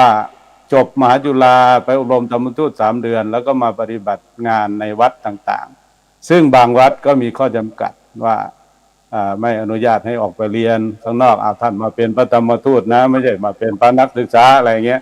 ก็จะเอาเวลาที่มาทำงานพระธรรมทูตนั้นไปเรียนก็ไม่ได้เพราะมันต้องเรียนฟูลไทม์เพราะนั้นการที่จะมีความรู้ระดับที่จะไปสอนในมหาวิทยาลัยหรือที่จะไปทำงานในเวทีระดับโลกได้เนี่ยก็ต้องมีภูมิธรรมภูมิปัญญาคือมีความรู้นั่นแหละครับทีนี้คำตอบก็คือว่าภูมิธรรมภูมิปัญญาของพระธรรมทูตเราเนี่ยมันยังไม่ถึงนะแต่ประเทศเขานะให้โอกาสอยู่แต่ก็บางครั้งเนี่ยระบบมันก็ยังไม่เอื้อระบบในนี้หมายถึงว่าวัดแต่ละวัดใช่ไหมคณะกรรมการหน่วยการของแต่ละวัดเจ้าอาวาสแต่ละวัดมีแนวความคิดยังไงแล้วว่าโอเพนไมล์ไหมล่ะเปิดโอกาสให้กับลูกน้องไหมส่งเสริมไหมสนับสนุนไหมถ้าได้เจ้าอาวาสที่หัวทันสมัยหน่อยส่งลูกน้องเรียนมันก็ไปได้ครับแต่ส่วนใหญ่แล้วตอบได้เลยว่าวัดมันก็ยังรับอิทธิพลจากเหมือนความคิดในประเทศไทยที่อนุรักษ์อยู่กับชุมชนไทยอยู่กับคนไทยมาทำหน้าที่เป็นพระธรรมทูตสวดมนต์ไหว้พระทำหน้าที่อยู่ในวัดแต่ไม่กล้าจำออกไปนอกวัดหรือนอกกำแพงครับก็ประมาณนี้ครับท่านอาจารย์ศาสตราจารย์ดร.อุทิศศิริวัลย์เราอยากจะเสริมอะไรเด็กคุณท่านอาจารย์เจ้าคุณบ้างไหมครับคือที่อยากจะเสริมคือเห็นด้วยกับท่านอาจารย์เจ้าคุณนะครับก็คือเราอย่างที่พูดไงว่ามันต้องผมชอบคำที่ท่านพูดคำว่า open mind ไอ้ตัวนี้สำคัญเลยคือมันต้องเปิดใจแล้วก็ใจกว้างทีเนี้ยลักษณะอย่างเงี้ยบริบทวัดในอเมริกาเนี่ยผมต้องบอกท่านพระครูโสพลนะว่าเจริญพรคือคนเขาเอามาเนี่ยมันก็เหมือนกับว่าเอามาเป็นลูกจ้างเขาน่ะนะครับจะไปออกไปนอกองค์กรไม่ได้ถ้าผมพูดตรงๆนะท่านเจ้าคุณถนัดเนาะเหมือนกับถูกแล้วครับเพราะเขาถือว่าเราเป็น employee นะเขาเป็น employer เขาเป็นเจ้าของยกตัวอย่างหลายวัดหลายคนเนี่ยเมื่อก่อนตอนผมเรียนอยู่ในอเมริกาผมเขียนหนังสือพิมพ์ลงในแวดวงสื่อมวลชนนะครับอย่างเช่นผมยังจำไม่ได้แต่ท่านเจ้าคุณถนัดคงจะเคยผ่านตานะครับผมจะเขียนแล้วผมก็เคยคุยกับกองบก.จะบอกผมเลยว่าสิ่งหนึ่งที่ เขาจะร้องเรียนแล้วก็ฉาวยุคนั้นมันยังไม่มีทวิตยังไม่มีอะไรครับ ไม่มี ยังไม่มี Facebook ครับ ถ้ามีนี่รับรองโอ้โหครับปัญหามันก็คือมันไม่มีที่ใจกว้างนะหรือที่ใจกว้างก็ไม่มีตังค์มันมี2อย่างนะครับ บางที่ใจกว้างใช่แต่ท่านเจ้าว่า คือไอ้ที่ใจกว้างเปิดโอกาสให้แต่ว่าตังค์ไม่มีต้องหาเองมีโอกาสจะไม่มีสตังค์อันนี้ประมาณนี้มันไม่แมทชิ่งแล้วไอ้ที่มีตังค์เนี่ยท่านก็ไม่สนใจเรื่องนี้มันกลับข้างนะกลับข้างคือมันเลยไม่มีจุดลงตัวผมถึงบอกว่าถ้าเราเรียนจะเป็นบาลีในเวทีโลกยุคใหม่เนี่ยจริงๆผมขอเล่าเสริมนะครับว่าวงการบาลีที่ผมมาสัมผัสเพราะว่า15 ปีนี้ผมกำลังอยู่ในโหมดบาลีนานาชาตินะครับผมบอกเลยว่าสาธุสมาคมบาลีปกรณ์มหาวิทยาลัยโคโลนนะครับมหาวิทยาลัยโคเปนเฮเกนเดนมาร์กรวมถึงมหาวิทยาลัยฮาร์วาร์ดมหาวิทยาลัยเบิร์กลีย์เคมบริดจ์ออกฟอร์ดอะไรพวกนี้เขาสนใจบาลีอยู่นะครับสนใจเขาก็เคยมาติดต่อผมทราบนะท่านเจ้าคุณถนัดนะว่าเขาเคยมาทำ MOU ประวัติเนี่ยกับทางมจร.เหมือนว่าประมาณสักทางเราก็ต้องมีบัดเจ็ตให้เขานะครับประมาณสัก30 ล้านหรือประมาณ1 ล้านดอลลาร์สหรัฐเพื่ออะไรนะครับเพื่อเรียกว่าเป็นจุดเริ่มต้นแต่คล้ายกับว่าทางพวกเราเนี่ยไอ้คนที่มีอำนาจที่จะทำนะครับท่านพระครูโสพลนะอาจจะไม่เข้าใจในเรื่อง MOU อันนี้คือเรามักจะติดว่าโอ้โหจ่ายเงินไปตั้ง30 ล้านมันจะได้อะไรมันก็เลยกลายเป็นว่ามันไม่เกิดนะครับไม่เกิดรุ่นที่จะมาเรียนแต่ผมพอจะเข้าใจนะครับว่าที่เขามา MOU เนี่ยก็คือก็ทุกวันที่มหาลัยมิชิแกนก็มา MOU นะครับ MOU กับทางเจ้าคุณอะไรนะครับเจ้าคุณอนินท์มานสากิโยจะเห็นไหมครับว่าท่านถนัดเห็นไหมครับว่าสุดท้ายก็คือเป็นแค่กระดาษเฉยๆไม่มีอะไรเกิดคือเราคณะสงฆ์ไทยไม่กล้าลงทุนว่างั้นเถอะแต่ทีนี้ท่านถนัดอยู่เมืองนอกเหมือนผมคือรู้ว่าฝรั่งนี้คือมันไม่มีอะไรฟรีในอเมริกาnothing free in the United States even sex ก็พูดงั้นนะครับมันไม่มีอะไรฟรีเขามีคำหนึ่งว่าคุณหายใจเข้าฟรีแต่หายใจออกต้องจ่ายเพราะฉะนั้นมันก็คือไม่ฟรีนั่นแหละครับเพราะฉะนั้นคือบางทีไอ้ระบบเราจะคิดเอาอะไรฟรีแต่ที่อเมริกันเนี่ยผมสังเกตดูท่านเจ้าคุณถนัดคงเห็นเหมือนผมนะครับว่ามหาวิทยาลัยที่เขาชอบเรียนกันคือมอเอกชนทั้งนั้นเลยไม่ว่าจะเป็นฮาร์วาร์ดไม่ว่าจะเป็นไอ้ที่ผมไปเรียนที่ฟลอริดานะครับเหตุผลเนี่ยพวกมอเอกชนเนี่ยมันอะไรครับมันไม่แบบเป็นเดดวูดนะครับมันไม่สักแค่ว่ากินเงินเดือนเพราะฉะนั้นไอ้พวกมอเอกชนทั้งหลายเนี่ยมันจะแอคทีฟมันตรงข้ามกับบ้านเรานะบ้านเราเนี่ยชอบมอรัฐทำไมชอบมอรัฐครับเพราะชอบของฟรีไงฟรีมีกสยกยศผู้ยืมเพื่อการศึกษาแล้วก็ไปรับราชการไปอะไรเงี้ยแต่เด็กรุ่นใหม่ไม่เอาแล้วนะครับท่านเจ้าคุณถนัดนะผมพูดเลยนะเด็กใหม่เดี๋ยวนี้ท่านพระครูโสพลคงทราบเขาชอบมหาลัยแบบออนไลน์แบบอย่างที่ผมอยู่เนี่ยคือคาริสมาอย่างเงี้ยคือชอบแบบระบบออนไลน์แล้วเขาชอบมาหากินในโลกออนไลน์เลยแพลตฟอร์มต่างๆเด็กรุ่นใหม่จะพูดถึงเรื่องบิตคอยน์เรื่องเงินอนาคตนะครับเรื่องเงินอนาคตพูดถึงเรื่องการค้าขายออนไลน์แล้วก็พูดถึงเรื่องอะไรนะครับเทรนนิ่งโคชชิ่งหรืออะไรขายอะไรที่มันอยู่ในออนไลน์ทั้งหมดเลยนี่คือเป็นนะครับแล้วตอนนี้ที่ผมว่าน่าห่วงคือกระแสเด็กทุกวันนี้มันก็เลยไม่สนใจพุทธศาสนาประกาศตัวเป็นไม่มีศาสนาเป็นอันมากผมว่าตอน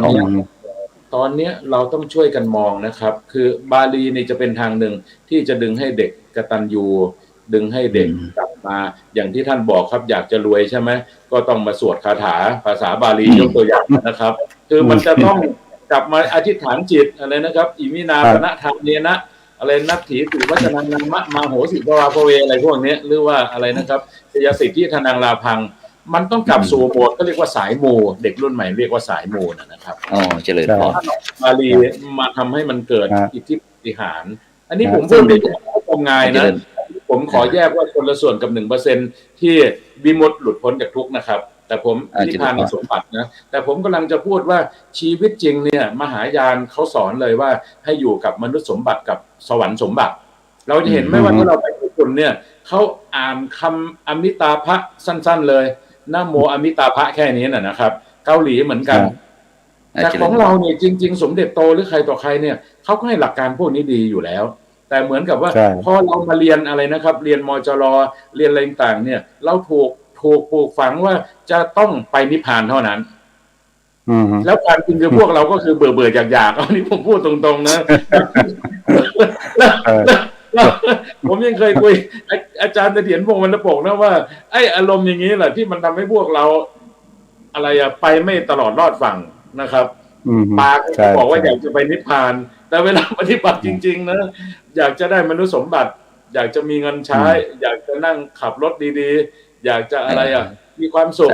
แต่แอบเอาอะไรประมาณนี้นะครับแอบเอาแล้วพอเขาจับได้นะข้างนอกนะมันก็เสียชื่อเหมือนที่เป็นข่าวอยู่วันนี้นะครับเงี้ยพอดีท่านอาจารย์ทั้งสองพอดีเหลือเวลาประมาณสัก6 นาทีพอดีมีคำถามช่วยกันตอบกันแล้วกันบอกว่าพระสถูปคัมภีร์พุทธศาสนาเนี่ยมีที่มาที่ไปอย่างไรมีบรรดาท่านผู้ฟังท่านผู้ชมที่แท็กเข้ามาพระสถูปคัมภีร์พระพุทธศาสนามีที่มาที่ไปอย่างไรขอเจริญพรท่านศาสตราจารย์ดร.นี่ก็ได้สงสัยว่าผมกำลังทำสถูปทำมาเจดีย์มันคืออะไรคงอยากรู้นะครับจริงๆมันก็คือเขาเรียกว่ามันมีเจดีย์อย่างหนึ่งที่เราคงจะรู้นะครับว่าเป็นอุเทสิกะเจดีย์ธาตุเจดีย์ส่วนสถูปธรรมเจดีย์เนี่ยมันก็คือคัมภีร์ที่เล่าเรียนกันก็ตั้งแต่บาลีพระไตรปิฎกอัตถกถาดีกานุดีกาคันธีโยชนาศรัทธาวิเศษแต่เราจะเห็นไหมครับว่าทุกวันนี้พระเราเนี่ยถูกท้าทายจากพวกที่ไม่ได้ที่บวชมาน้อยแล้วก็เอาความคิดวิปริตผมยกตัวอย่างเช่นชื่อเลยก็ได้นะพระคึกฤทธิ์อย่างเงี้ยพระคึกฤทธิ์บอกว่าศีลมีแค่150ยกตัวอย่างนะแล้วก็บอกว่าอะไรนะครับบอกว่าให้เรียนแค่พุทธวจนะเท่านั้นอัตถกถาดีกาเทวดาอะไรพระอรหันต์พระปัจเจกพุทธะในพระไตรปิฎกเนี่ยพระคึกฤทธิ์ไม่นับพอไม่นับก็มาว่าพวกเราที่เรียนบาลีเนี่ยไม่ว่าผมไม่ว่าจะท่านเจ้าคุณถนัดหรือท่านเจ้าคุณวอนะครับพวกเรานี่เลยกลายเป็นพวกเดรัจฉีในสายตาเขาตอนนี้นะครับแต่ถ้าจะตรงไปตรงมาก็ต้องเอาพุทธวจนะอย่างเดียวซึ่งมันไม่ใช่นะผมถึงมาโฟกัสให้ทำเรื่องมหาสถูปธรรมเจดีย์เหมือนกับว่าคือเราจะต้องมาเรียนเขาเรียกว่าให้รู้อัฏฐพยัญชนะจะต้องจำแนกธาตุปัจจัยจะต้องเข้าใจบทแต่ละอย่างวจีวิภาคคือนามอัพยยศัพท์อาขยาตกิจสมาตัดทิศสมัญญาพิธานสนธิซึ่งเราจะมีขนบของเถรวาทเราอยู่แล้วทั่วโลกที่ฝรั่งเรียนเขาก็เรียนเหมือนเราที่ผมทำไมลุกขึ้นมาทำพจนานุกรมบาลีเพราะผมไปเห็นที่โคเปนเฮเกนเครงเนอร์เขาทำในสมัยรัชกาลที่5ราชสำนักเดนมาร์กซัพพอร์ตไม่จบสมัยต่อมาเบียร์คันเซเบิร์กเยอรมันซัพพอร์ตไม่จบสมัยต่อมาสมาคมบาลีประกรณ์ซัพพอร์ตก็ไม่จบมาดึงเอาวัดมหายานในญี่ปุ่นไปซัพพอร์ตก็ไม่จบทำได้แค่อักษรถึงกะอักษรการเตินะครับเขาก็จบได้แค่ RIUEO กะได้แค่นี้แล้วผมก็เห็นหลวงพ่อวัดวิชัยญาติทุ่มทำศรัทธานุกรมพระไตรปิฎกได้อักษรเท่านั้นอ่างนะครับได้5 เล่มก็ไม่จบอันนี้เงินเยอะทุนเยอะอะไรมีเยอะทุกอย่างเลยแต่ขาดอย่างเดียวคือขาดคนที่เอาจริงเอาจังผมไปดูพม่ามากนะครับผมก่อนจะทำนะครับต้องกราบเรียนทั้งสองท่านเจ้าคุณทั้งท่านพระครูนะว่าผมไม่ได้แค่นั่งแล้วก็ทำแต่ผมเขาเรียกว่าใช้หลักไคเซนก็คือลงดูพื้นที่ดูปัญหาจริงผมก็ไปถึงพม่าเลยพอไปพบพม่าโอ้โหมันสะเทือนใจนะครับพระท่านทรงพระไตรปิฎกวัดวิสุทธารามวัดมหาคันธายงตั้งแต่มันเดเลย์ถึงย่างกุ้งเชื่อไหมครับว่าท่านพยานทำอภิธานพระไตรปิฎกเนี่ยตั้งแต่ปี2500ที่สมเด็จอาจไปจนถึงปี2563ที่ผมไปก่อนจะเกิดสงครามกลางเมืองในพม่าเขาก็ยังทำไม่จบนะครับทำไม่จบผมไปที่ลังกาไปดูที่มาลาลาเซเกราทำแล้วไปมหาลัยเปราเดนิยะสลดใจนะครับท่านเจ้าคุณวอนะเพราะบนเชลฟ์ห้องสมุดเนี่ยมันมีแต่หนังสือย้อนกลับไปสักผมใช้คำว่า100 ปีนะ100 ปีแล้วเรามาดูว่าคิดดูเมืองไทยเราเนี่ยมันพร้อมระดับเดียวกับญี่ปุ่นอันนี้ต้องเทียบก่อนนะเทียบภาพว่าทำไมผมถึงลุยเลย คือผมเองเป็นทั้งสมาชิกสมาคมบาลีปกรณ์ผมถามสมาคมบาลีปกรณ์ว่าการจะทำมหาสดุธรรมเจดีย์คือทำพวกพจนานุกรมทำพระไตรปิฎกอะไรแล้วแต่เนี่ยสมาคมบาลีปกรณ์มีงบอยู่เท่าไหร่เขาบอกว่าเขาให้ค่าทำเลยแต่ต้องเอาลิขสิทธิ์ให้เขานะ3 ล้านเขาให้เลย3 ล้าน3 ล้านเนี่ยคือจะทำได้ปีหนึ่งประมาณสัก500 หน้า2 ปีคือมัน1,000 หน้าผมคิดเลยว่าถ้าผมทำหนังสือถึง23 เล่มความหนา 20,000 หน้าบรรจุศัพท์ถึง2 ล้านคำหลักประมาณสัก300,000 คำเนี่ยแล้วไปยกลิขสิทธิ์ให้สมาคมบาลีปกรณ์ถ้าจูงท่านเจ้าคุณวอครับด้วยความเคารพครับผมไม่เอามันอาจจะได้เงินแค่10 ล้านนะครับเต็มที่คือ10 ล้านแต่เราเสียทรัพย์สินเราให้สมาคมบาลีปกรณ์เขาติดคำว่า copyright เห็นไหมครับพอ copyright ปุ๊บเราทำอะไรไม่ได้เลยอยากทำอะไรต้องไปขอเขาผมก็เลยเอาแนวคิดใหม่คือฟรีลิขสิทธิ์แต่ถ้าใครจะไปขายนะค่อยมาว่ากันแล้วผมก็ทำจนจบไม่น่าเชื่อนะ5 ปีกว่าไม่คนเดียวนะครับต้องบอกกันนะว่าไม่ใช่เก่งคนเดียวและทำคนเดียวใช้หลักการจัดการคือมีทีมช่วยแต่ทีมที่เข้มแข็งต้องทำงานด้วยทฤษฎี888ก็หมายความว่าประมาณ16 ชั่วโมงเป็นอย่างน้อยคนผมไม่เยอะผมใช้หลักองค์กรนวัตกรรมเขาเรียกว่า innovation organization ตามแบบที่ประชุมกันที่เมืองดาโวสนะครับดาโวสก็จะชอบว่าเราทำอะไรไม่ต้องคนเยอะเหมือนไล่เชิงตะวันของท่านเจ้าคุณวอนี่จะเข้าข่ายองค์กรนวัตกรรมนะครับเพราะท่านมีไม่กี่ท่านช่วยกันทำงานหรืออย่างท่านเจ้าคุณถนัดท่านทำวัดป่านี่ก็เข้าข่าย innovation organization แต่วัดเรานี่จะชอบมีเยอะอะไรนะเยอะแบบตั้งกรรมการเช่นผมเป็นกรรมการพระไตรปิฎกอังกฤษเนี่ยกรรมการมาเป็น100เลยนะท่านเจ้าคุณถนัดนะแล้วมีเยอะมากมาแล้วก็มาเถียงกันก็ไม่ตกลงสักทีอย่างนั้นนะผมเบื่อบรรยากาศนั้นที่ราชบัณฑิตนะครับผมเห็นแล้วบรรยากาศมหาวิทยาลัยผมไปเป็นที่ปรึกษารัฐมนตรีจริงผมผ่านงานเยอะนะต้องพูดตรงนะท่านเจ้าคุณวอนะผมเห็นแต่เรียกว่า no action talk only นี่พูดตรงๆนะมันมีแต่ no action น่ะโอ้ยคนในที่ประชุมนี่เก่งทั้งนั้นแต่ละคนนะไม่เกิดงานดูงานต้องดูแบบผมทำเนี่ยทำไม่ใช่ชนะเสร็จ8 เล่มทำ dictionaryเสร็จ23 เล่มเหลือตัวโรมันอังกฤษนี่ก็รอท่านวอมาทำด้วยกันครับเนี่ยงานเนี่ยครับเอาจากไทยเป็นอังกฤษแล้วเผยแพร่นานาชาตินะครับอันนี้ผมก็เลยเดี๋ยวคงเป็นคุยกันเพราะว่าอาตมายุโรปนี่มาหาสปอนเซอร์ให้อาจารย์อุทิศนะสาธุ ก็น่าจะได้ทำด้วยกันนะครับไทยเป็นอังกฤษไทยนี่จบแล้วตอนนี้ผมจะร่วมกับท่านเจ้าคุณวอครับสวัสดีครับจันทคุณครับได้ข่าวว่าอยู่ฝรั่งเศสเนาะครับซึ่งเพิ่งบรรยายเสร็จครับผมอ๋อครับซึ่งขณะนี้บรรดาท่านผู้ฟังท่านผู้ชมก็กำลังหลวงพ่อเจ้าคุณครับเพราะว่าผมบรรยายตอนบ่ายโมงจบบ่าย3แล้วก็ให้ญาติโยมถ่ายรูปอีกชั่วโมงหนึ่งทั้งชาวไทยแล้วก็ชาวฝรั่งเศสช้านิดหนึ่งขออภัยด้วยครับสาธุอ๋อไม่สายหรอกครับผมก็กำลังจะไปเพลพอดีทางนี้ครับซึ่งก่อนที่ท่านอาจารย์เจ้าคุณจะเพลอาจารย์ช่วยให้กำลังใจคณะศรัทธาญาติโยมหน่อยครับท่านอาจารย์เจ้าคุณวิเทศรัตนพรครับผมครับก็ขอบพระคุณแล้วก็ขออนุโมทนาเดี๋ยวเสริมอาจารย์อุทิศอีกนิดหนึ่งเดี๋ยวจะว่าอเมริกาไม่มีบาลีคือโครงการสอน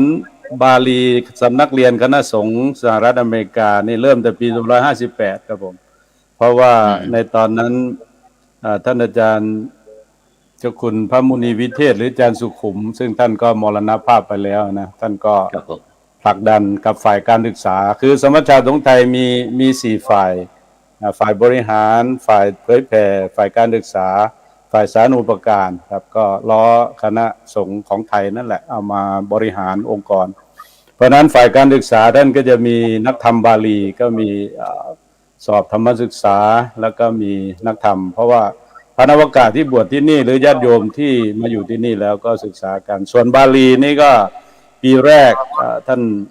แม่กองปัจจุบันคือท่านพระเดชพระคุณพระพรหมโมลีก็เดินทางมาเป็นผู้คุมข้อสอบครับก็สอบมาเรื่อยครับจนกระทั่งถึงโควิดมาก็เลยหยุดไปจากปี2558จนถึง2562และตอนนี้ก็ปี65นี้ก็รอสอบอยู่เพราะฉะนั้นก็พยายามผลักดันพยายามให้กำลังใจกับพระที่ท่านต้องการจะต่อยอดพระธรรมทูตเราแหละต่อยอดนะครับแล้วก็อย่าได้ ดูเบาหรือว่าอย่าได้ด้อยค่าภาษาบาลีเพราะนี่เป็นรากฐานของพระพุทธศาสนาครับชาวมหายานหรือวัชรยานเท่าที่เราไปสัมผัสเนี่ยเขาเคารพพระเถรวาทเราเพราะว่าเรามีออริจินอลคำสอนจากภาษาบาลีเพราะฉะนั้นเรื่องนี้เป็นเรื่องใหญ่เรื่องสำคัญสำหรับพระหนุ่มเนนน้อยที่คิดว่าบาลีไม่สำคัญนั้น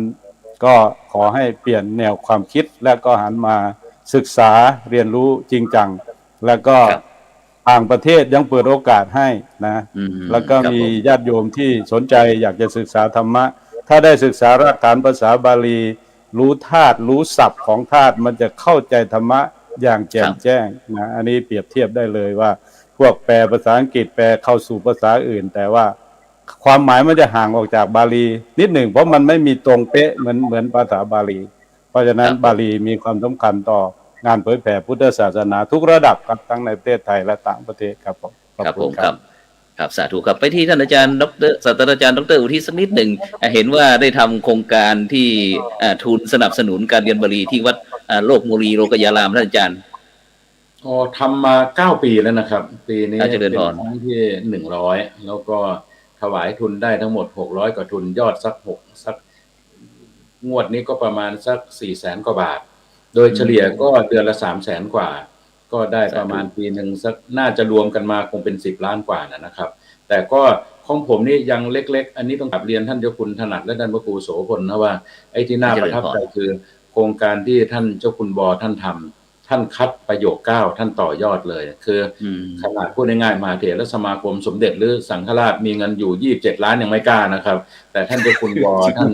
ลุยเลยนะครับสิ่งที่ท่านทำไม่เสียหลายผมบอกได้เลยว่าไม่สูญเปล่าอันนี้ผมพูดได้เลยนะครับว่าท่านทำถูกทางเพราะผมไปเห็นแล้วว่าสิ่งที่ท่านทำเนี่ยผมบอกได้เลยว่าเป็นพระราชประสงค์เป็นพระราชดำริแล้วก็เป็นพระราชศรัทธาของพระบาทสมเด็จพระเจ้าอยู่หัวให้ทั้ง3ท่านทราบไว้นะครับว่าที่ผมก้มหน้าก้มตาทำพจนานุกรมบาลีเนี่ยจนจบภาษาไทยเนี่ยในวังกระซิบบอกผมนะครับท่านเจ้าคุณวอครับในหลวงชื่นชมในหลวงแอบชื่นชมนะครับแล้วผมก็ยังไม่พูดอะไรนะครับแต่ผมแค่บอกว่าตอนนี้ท่านเจ้าคุณวอท่านต้องมาช่วยผมสานต่อพระราชดำริพระราชศรัทธาพระราชประสงค์คือเทียบจากตัวไทยที่ผมทำเสร็จแล้วเป็นโรมันนะครับโรมันแล้วเราก็เผยแพร่ออกสู่นานาชาติผมบอกได้เลยว่ายุคนี้เป็นยุคทองของบาลีเพราะรัชกาลที่10เนี่ยท่านกับท่านเจ้าคุณพระนะครับท่านเอาจริงเอาจังนะครับเอาจริงเอาจังผมเอาง่ายๆนะครับเมื่อวานท่านเสด็จไปอุบลเนี่ยเงินก้อนเดียวเลยนะ250 ล้านสร้างวัดหลวงพ่อใหญ่วัดมหาอะไรครับมหาวนาราม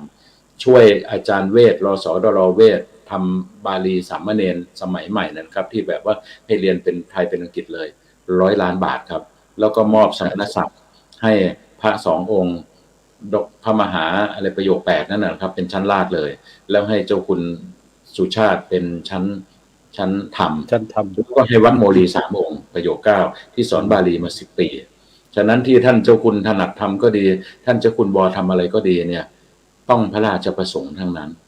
แต่ทำไปเรื่อยๆนะครับอย่างที่ผมบอกไงว่าทำเหมือนที่ผมทำนะครับเขาถามผมว่าผมไม่มีตังค์ไม่มีอะไรแล้วทำไมทำก็คือผมนึกถึงว่าสมัยเป็นเนรผมทำพยัญชนะนะครับท่านเจ้าคุณบอนะขายไม่ได้ต้องใส่รถเขียวเดินทางจากเชียงใหม่ไปนอนเวียงป่าเป้าไปจบที่แม่สวยเพื่อขาย20 เล่มนะท่านแล้วท่านเชื่อไหมว่าหนังสือผมเหลือกองพเดินดึกครับยังเก็บไว้ที่บ้านทุกวันเนี้ยประมาณอย่างน้อยค่าลิขสิทธิ์ที่เขาให้มา300 เล่มนะท่านเจ้าคุณถนัดนะจาก 2,000 เล่มก็กองอยู่เป็นอนุสรณ์แต่พอจบประโยค9เป็นเนรมันตลปัดอันนี้ที่ผมกำลังพูดเนี่ยว่าบาลีเนี่ยมันเป็นภาษาที่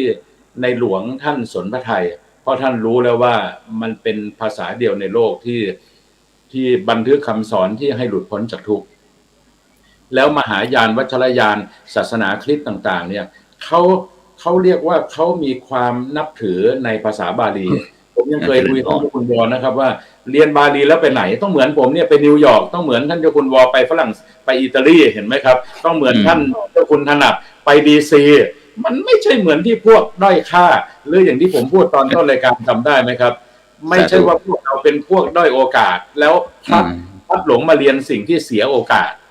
ผมจะบอกเสมอว่าเรามาเรียนบาลีเนี่ยพวกเราคือพวกที่มีบุญถึงนะครับ บุญถึงแล้วก็มันมีบุญสัมพันธ์ถึงต้องมาเรียนที่ท่านเจ้าคุณถนัดพูดนะถูกแล้วครับว่าบาลีตอนนี้มันกำลังจะปรับโฉมแต่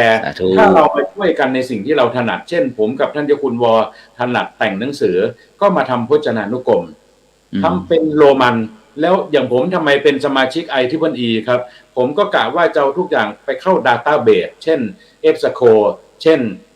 ProQuest Direct อะไรพวกนี้นะครับซึ่งเขาจะค้นไม่ใช่เราต้องไปรอมหาลัยโคเปนเฮเกนสมาคมบาลีปกรณ์หรือมหาลัยโคโลนเรามัวไปรอเขาแต่เราอายุมากนึกออกไหมครับอย่างผมนี่จะเลข6แล้วท่านเจ้าคุณวอก็ผัดเลข5จะขึ้น6ถ้าเรามัวคิดอยู่อย่างนี้นะมันก็จะตายโดยที่ไม่ได้ทำอะไรเลยผม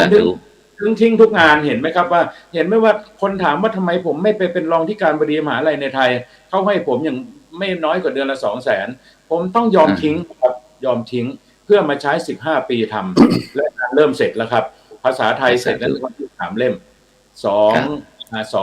หน้า A4 ตอนนี้จะเป็นโรมันที่ผมจะร่วมกับผมบอกแล้วว่าผมจะนิมนต์ท่านเจ้าคุณวอมาช่วยกันนะครับมาช่วยทำครับสาธุต้องขอบคุณกับขอบพระคุณท่านอาจารย์เจ้าคุณพระวิเทศรัตนาพรเลขาสมัชชาสงฆ์ไทยในสหรัฐอเมริกาแล้วก็ท่านศาสตราจารย์ดร.อุทิศสิริวัลย์อดีตนาคหลวงของเราซึ่งถือว่าเป็นผู้ที่มีบทบาทในการที่บุกเบิกเกี่ยวกับเรื่องตำราหลักคำสอนในเรื่องการเรียนศึกษาบาลีนะซึ่งวันนี้ได้มาถ่ายทอดบอกว่าปราชญ์บาลีในเวทีโลกยุคใหม่นะซึ่งหลายท่านหลายคนอาจจะมองบาลีบอกว่าเรียนไปทำไมเรียนไปก็เป็นภาษาที่ตายไปแล้วไม่มีประเทศอื่นเขาไม่เรียนกันนะครับแต่ในปัจจุบันเราได้สะท้อนถึงอดีตนักบินของเราก็คือทั้งนาคหลวงทั้งตั้งแต่ประโยค1 2จนถึงปท9ของเราเนี่ยก็มีคุณภาพที่ได้ประคับประคองสังคมไทยเราให้มีความสุขอย่างยั่งยืนในปัจจุบันอย่างวิถีธรรมวิถีไทยแล้วก็วิถีพุทธนะครับฉะนั้นก็ต้องช่วง1 ชั่วโมงนี้ต้องขอบคุณอนุโมทนาผู้ร่วมรายการเราทั้ง2 รูปนะครับหากไม่ติดศาสนกิจใดก็กราบนิมนต์แล้วก็เจริญพรนะครับแต่ช่วงนี้เราก็จะถวายให้เด็กคุณท่านอาจารย์เจ้าคุณพระเมธีวชิรโดมหรือว่าท่านวริชเมธีแห่งประธานมูลนิธิวิมุตตยาลัยนะผู้อำนวยการสถาบันวิมุตตยาลัยนะผู้ก่อตั้งแล้วก็อธิการบดีมหาวิทยาลัยพุทธเกษตรนะผู้ช่วยเจ้าวาดวัดพระสิงห์พระอารามหลวงจังหวัดเชียงรายนะครับซึ่งตอนนี้ได้ไป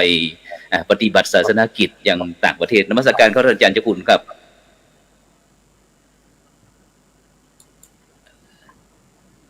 นิมนต์เปิดไมค์นิดหนึ่งครับผมขอโอกาสหลวงพ่อเจ้าคุณที่เคารพอย่างสูงท่านอารยันอยู่ใกล้ๆผมนะครับหลวงพ่อครับครับฝากระลึกถึงก็เห็นเขาส่งข่าวอยู่ตอนนี้เด็กปั้นหลวงพ่อตอนนี้มาเป็นฝ่ายต่างประเทศให้ผมครับหลวงพ่อครับขอบคุณหลวงพ่อที่ปั้นมาอย่างดี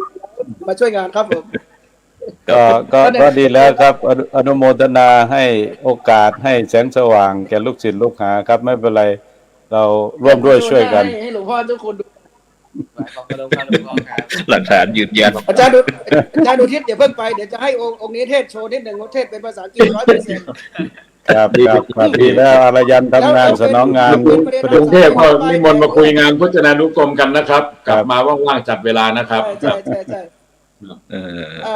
ท่านอาจารย์พระครูครับขอโอกาสนะครับ แล้วก็ขอ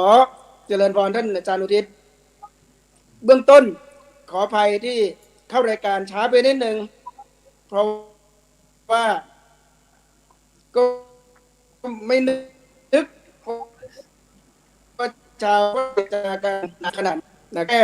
รับเดียวก็หมดไปเกือบชั่วโมงหนึ่งทั้งชาวไทยทั้งชาวฝรั่งเศสแล้วก็หลายเมืองเนี่ยเหมารถกันมาไม่คิดว่าคนจะมาขนาดนี้ครับ วันนี้ที่ช้าเพราะว่า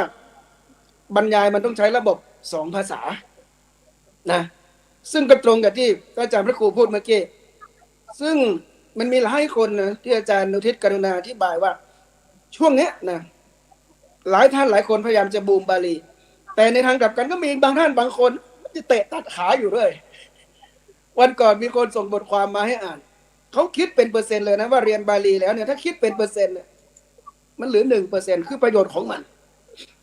ไม่น่าเชื่อว่าคนที่พูดอย่างนี้คิดอย่างนี้ เป็นคนในวงการพระเรา เป็นปริญญาพจน์เราด้วย อาจารย์อุทิศพูดถูกต้อง ว่าคนเหล่านั้นเป็นคนที่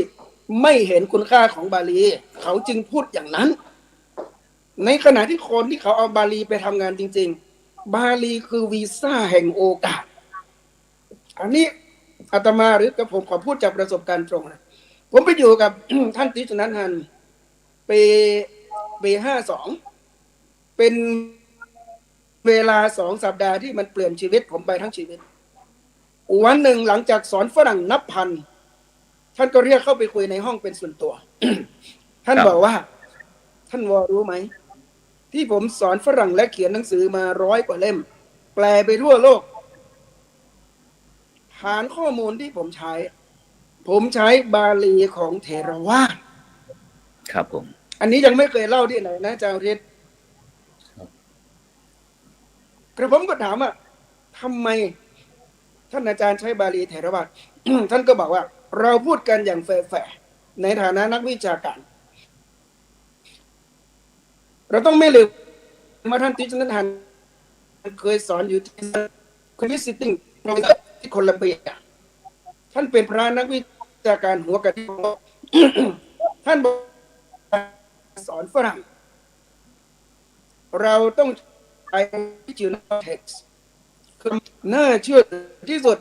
นอกจากผมใช้ของมหายานของท่านอาคาจุลผมก็ใช้บาลีของเถรวาทเป็นหลักเพราะเราเชื่อว่านั่นคือต้นขั้ว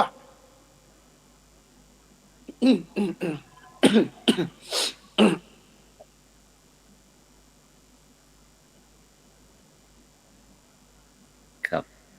ซึ่งตอนนี้ก็สัญญาณจากกลุ่มผลิตอาจจะขัดข้องสักนิดหนึ่งนะครับซึ่งได้ยิน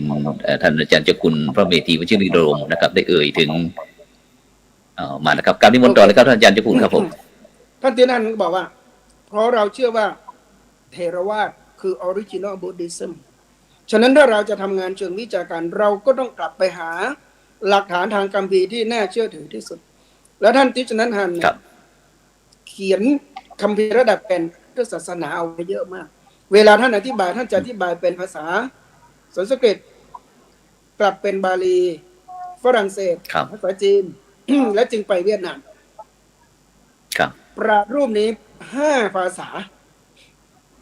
สอนแต่ละครั้ง จะขึ้นกระดานโชว์ฝรั่งครั้งละ5 ภาษาไม่มีฝรั่งคนไหนไปบอกท่านว่าบาลีหรือสันสกฤตเฉยเด็ดกว่านั้นจากประสบการณ์ตรงที่สอนในยุโรปมากว่า15 ปีฝรั่งจำนวนมากเลยที่มาเป็นลูกศิษย์หลวงพ่อชาเขาพูดอย่างนี้ ก็บอกว่าถ้าอยากจะเรียนธรรมะที่เป็นออริจินอลไปอยู่กับหลวงพ่อชาต้องพูดอีสานได้ท่านเชยสาโรนะลูกศิษย์หลวงพ่อชาจำนวนมากเวลาเทศในเมืองไทยชอบเทศภาษาอีสานและท่านพูดอีกประโยคนึงฝรั่งจำนวนมากที่อยากจะเรียนแล้วให้มันน่าเชื่อถือส่วนมากเขาต้องเรียนบาลีทั้งนั้นแล้วเขาไปเรียนบาลีที่ลังกาไปเรียนบาลีที่พม่าเป็นหลักเลยแล้วคนที่พูดอย่างนี้เป็นฝรั่งชั้นนำในมหาวิทยาลัยออกซฟอร์ดในเคมบริดจ์ในโบโลญญาซึ่งมหาวิทยาลัยเหล่านี้ก็รู้อยู่ว่าเป็นมหาวิทยาลัยระดับโลกที่เปิดสอนภาษาโบราณตะวันออกบาลีสันสกฤตในระดับเดียวกับละตินดังนั้นถ้าพระสงฆ์ไทยของเรารู้เรื่องนี้เดินเข้ามหาวิทยาลัยเหล่านี้นะระดับโปรเฟสเซอร์มาต้อนรับตัวผมเองเมื่อมาเยือนมหาวิทยาลัยฮาร์วาร์ดเมื่อ10 ปีที่แล้วเป็นพระอนุจรพระเดชพระคุณหลวงพ่อสมเด็จพระมหาธีราการพระเดชพระคุณหลวงพ่อนิมนต์กระผมอาตมาภาพมาเป็นพระอนุจร23 วันเต็มแต่เพียงวันแรกที่ลงวัดนวมินทร์เท่านั้นโปรเฟสเซอร์โดนัลด์เคสเวเรอร์ก็มารอต้อนรับอยู่ที่คนนี้สำคัญแค่ไหนคนนี้คือผู้ตั้งฉายาให้ท่านพุทธทาสวรรณาคารจุลแห่งเถรวาทและคนนี้แหละตอนอายุ30 ต้นสอนร่วมกับเจ้าคุณประยุทธ์โตหลวงพ่อสมเด็จพุทธโฆษาจารย์ของเรา ท่านเอารถมารออยู่ที่วัดนวมินทร์เมื่อ ตัวผมเองบรรยายเสร็จโดนัลด์ เคสเวอร์ได้นำชมคณะศาสนาและปรัชญา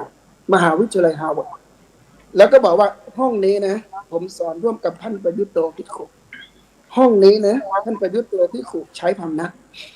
แล้วก็ทั้งหมดนี่คือวิทยานิพนธ์เกี่ยวกับพระพุทธศาสนาสายเทรวาทที่นักศึกษาป.โทและป.เอกของคณะศาสนาและปรัชญาต้องเรียนและต้องทำวิจัยและเขาเหล่านั้นต้องรู้ภาษา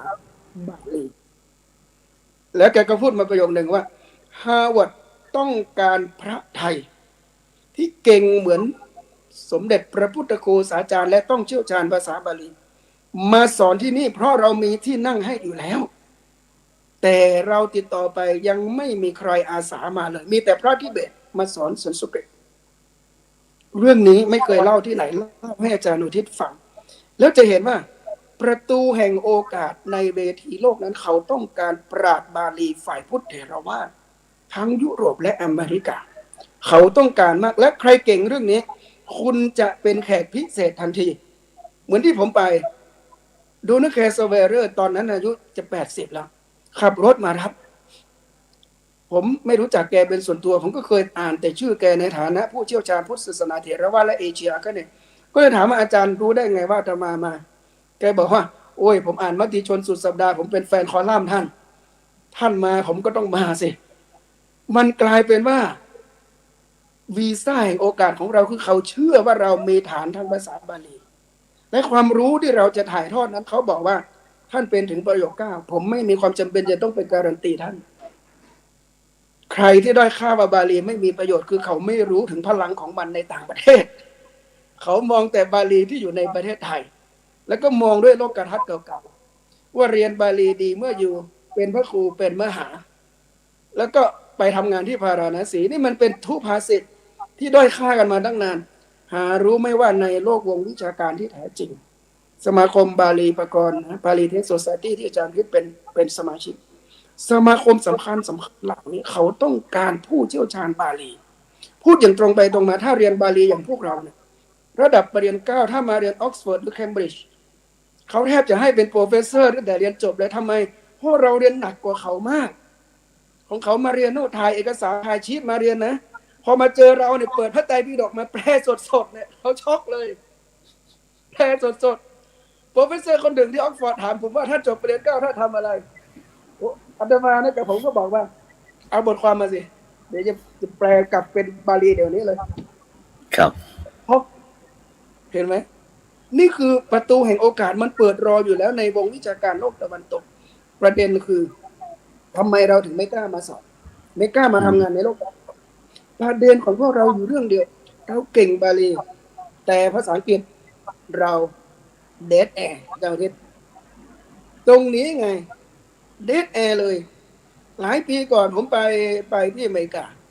จำได้ว่าบารักโอบามามาพูดที่กราวซีโร่ในวาระครบรอบที่วูดเทรดเซ็นเตอร์ถูกถล่มพระทุกประเทศมาหมดเลยแต่พระไทยที่นิวยอร์กไม่ไปทำไมไม่ไปผมก็ไปถามทำไมไม่ไปนะพระไทยก็มาบอกว่าอันที่จริงเขาก็เชิญนั่นแหละแต่ของเราไม่ไปเพราะว่าเราไม่มีพระที่สปีกอังกฤษได้เราไม่สามารถกีฟเลคเชอร์ได้ต่อหน้าโอบามาพระทิเบตไปพระลาวไปพระมหายานไปแล้วแต่ละประเทศก็พูดกันประเทศละ5 นาทีพูดภาษาอังกฤษสั้นๆแต่พระไทยทิ้งโอกาสตรงนี้เลยเพราะอะไรเพราะว่าไม่สามารถเทศไม่สามารถสอนด้วยภาษาอังกฤษและนี่คือข้อจำกัดของพระไทยเราฉะนั้นถ้าเราเก่งบาลีแล้วมีภาษาที่2คือภาษาอังกฤษตามมาด้วยแค่นี้เองประตูแห่งโอกาสเนี่ยพูดได้เลยว่าเปิดเนี่ยแทบจะอ้าซ่าเพราะฉะนั้นกำแพงแห่งภาษาถ้าเราทลายมันได้ไม่ว่าจะบาลีไทยอังกฤษ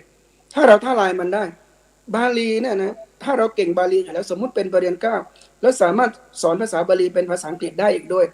คือเขาอ้าแขนรับทุกมหาวิทยาลัยชั้นนำของโลกเขาจะถือว่านี่คือระดับศาสตราจารย์รับเชิญเลยเช่นอาจารย์คำหมายของพม่าจบพม่าจบลังกาแล้วไปจบออกซฟอร์ดพอจบปุ๊บเขาใส่พานให้เลยตำแหน่งศาสตราจารย์ประจำมหาวิทยาลัยออกซฟอร์ดที่เป็นพระแทบจะเป็นรูปต้นๆถามว่าทำไมเพราะเขาอยากได้มันสมองของท่านให้อยู่ตรงนั้น เพราะท่านเชี่ยวชาญภาษาบาลีภาษาสันสกฤตและภาษาอังกฤษนั้นก็ไม่ต้องพูดถึงระดับปราชญ์แห่งปราชญ์ครูแห่งครูเลยทีเดียวเพราะฉะนั้นนี่แหละที่ใครก็ตามมาด้อยค่าบาลีเพราะอะไรเขาไม่เคยเจอโอกาสเขาไม่รู้ว่าในประชาคมโลกเขาต้องการอะไรและเขาไม่รู้ว่าปราชญ์ใหญ่อย่างท่านทิชนันทันเองก็ใช้เท็กซ์ใช้หลักฐานทางด้านพระบาลีเป็นหลักเป็นฐานในการอธิบายข้ออ่านข้อธรรมอันเนี้ยนะที่พูดมานี่เพราะว่าท่านอาจารย์อุทิศได้เปิดไว้ก็เลยบอกว่าจากประสบการณ์ตรงที่ทำงานในภาคพื้นยุโรปและอเมริกามาโดยตลอดในวงวิชาการพูดไว้ตรงนี้ว่าบาลีคือวีซ่าแห่งโอกาสไม่ใช่อย่างที่พูดในเมืองไทยนะครับผมซึ่งท่านอาจารย์ครับท่านอาจารย์เจ้าคุณครับผมตอนนี้ท่านอาจารย์เดินทางไปที่ปารีสนี้ศาสนกิจนี้จะเดินทางกลับประเทศไทยเมื่อไหร่ครับผมเนี่ยผมมาช่วงสงกรานต์เนาะมางานแถลงข่าวเปิดตัวหนังสือกิเลส Management เป็นภาษาอิตาลีคือก่อนหน้านั้นเป็นภาษาอังกฤษอยู่แล้วแล้วก็คราวนี้มาเป็นภาษาอิตาลีจัดพิมพ์โดยสำนักพิมพ์สคริปโดที่กรุงฟลอเรนซ์ประเทศอิตาลีซึ่งพิมพ์งานของผมเป็นเล่มที่4และสำนักพิมพ์นี้ถ้าเป็นบ้านเราก็ระดับเครืออมรินทร์เจ้าทิศน่าจะรู้จักดีเนาะ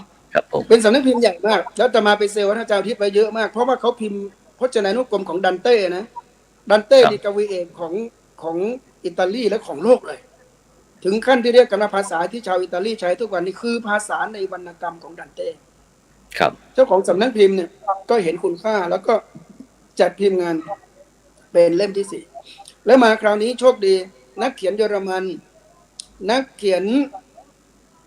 มิลานซึ่งก็ชาวอิตาลีคนนี้เป็นคนสำคัญในระดับที่เรียกกันว่าร่วมพัฒนาระบบ Google Map เลยทีเดียวมาเป็นแฟนหนังสือแล้วก็ตามมาบันทึกวิดีโอทุกงานที่ผมไปบรรยายทุกเมือง4เมืองจะตามไปบันทึกวิดีโอทุกงานแล้วแปลสู่ภาษาเยอรมันและภาษาอิตาลีฉะนั้นการมาศาสนกิจคราวนี้เนี่ยมันก็เหมือนกับว่ามากรุยทางให้รุ่นหลังที่อาจารย์อุทิศเทียมาตลอดรับปริญญา9เนี่ยมันต้องออกยุโรปออกอเมริกาให้มาเห็นโลกปรากฏว่าพอเรามาอย่างนี้แล้วเนี่ยมากกว่างานมางานแถลงข่าวหนังสือคืออะไรเราได้ซูเปอร์คอนเนคชั่นครับผมซึ่งท่านเหล่านี้แหละจะกลายมาเป็นกำลังสำคัญในการขับเคลื่อนงานพระศาสนาคตต่อไปนะอันนี้ก็เล่าให้ฟังแล้วว่าจบงานที่อิตาลีผมก็มาฝรั่งเศสมาเช้านี้นะครับมาถึงเช้านี้บ่ายโมงเทศแล้วยังไม่ได้ไปเลยครับผมท่านอาจารย์เจ้าคุณครับเหลือเวลาประมาณอีกสัก10 นาทีก็อยากจะให้อาจารย์เจ้าคุณได้เดี๋ยวหลังแลหน้าครับงานพระศาสนาด้านบาลีในปัจจุบันครับอยากจะให้อาจารย์ได้ให้กำลังใจกับบรรดาเนรบอกว่าในปัจจุบันเนี่ยวงการบาลีของเราอาจจะไม่ค่อยในยุคเหมือนยุคสมัยก่อนนะครับแต่ก็อย่างที่ศาสตราจารย์ดร.อุทิศได้เกริ่นไว้ว่าพระบาทสมเด็จพระวชิรเกล้าเจ้าอยู่หัวของเรานะครับได้เป็นทรงพอพระทัยอย่างยิ่งครับแล้วก็ส่งเสริมนะครับในการเรียนศึกษาครับอยากจะให้ทัศนคติกับบรรดาลูกพระลูกเนรในสมัยใหม่นี่ครับที่เขากำลังอยู่กับเทคโนโลยีอะไรต่างๆนะครับเด็กคุณครับโอเคเอาก็ก่อนที่ผมจะสรุปตรงนี้ขอสั้นๆตรงนี้นิดนึงครับเพราะว่าท่าน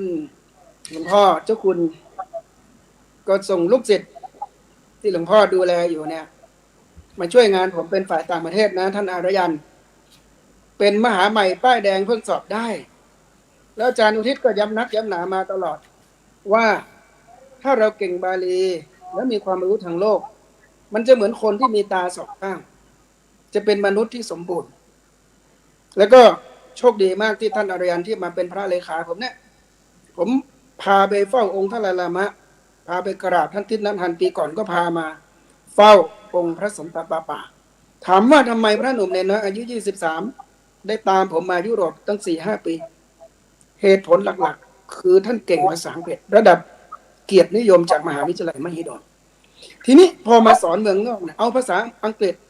มาบวกกับภาษาบาลีมันมีความน่าเชื่อถือ ปรากฏว่าทุกคนทุกแห่งที่พระไทยเราไปเทศแล้วฝรั่งไม่ค่อยฟังไม่ใช่ฝรั่งไม่อยากฟังจริงๆฝรั่งสนใจธรรมะเหลือเกินถ้าเขาไม่สนใจหลวงพ่อชาทำไม่สำเร็จแต่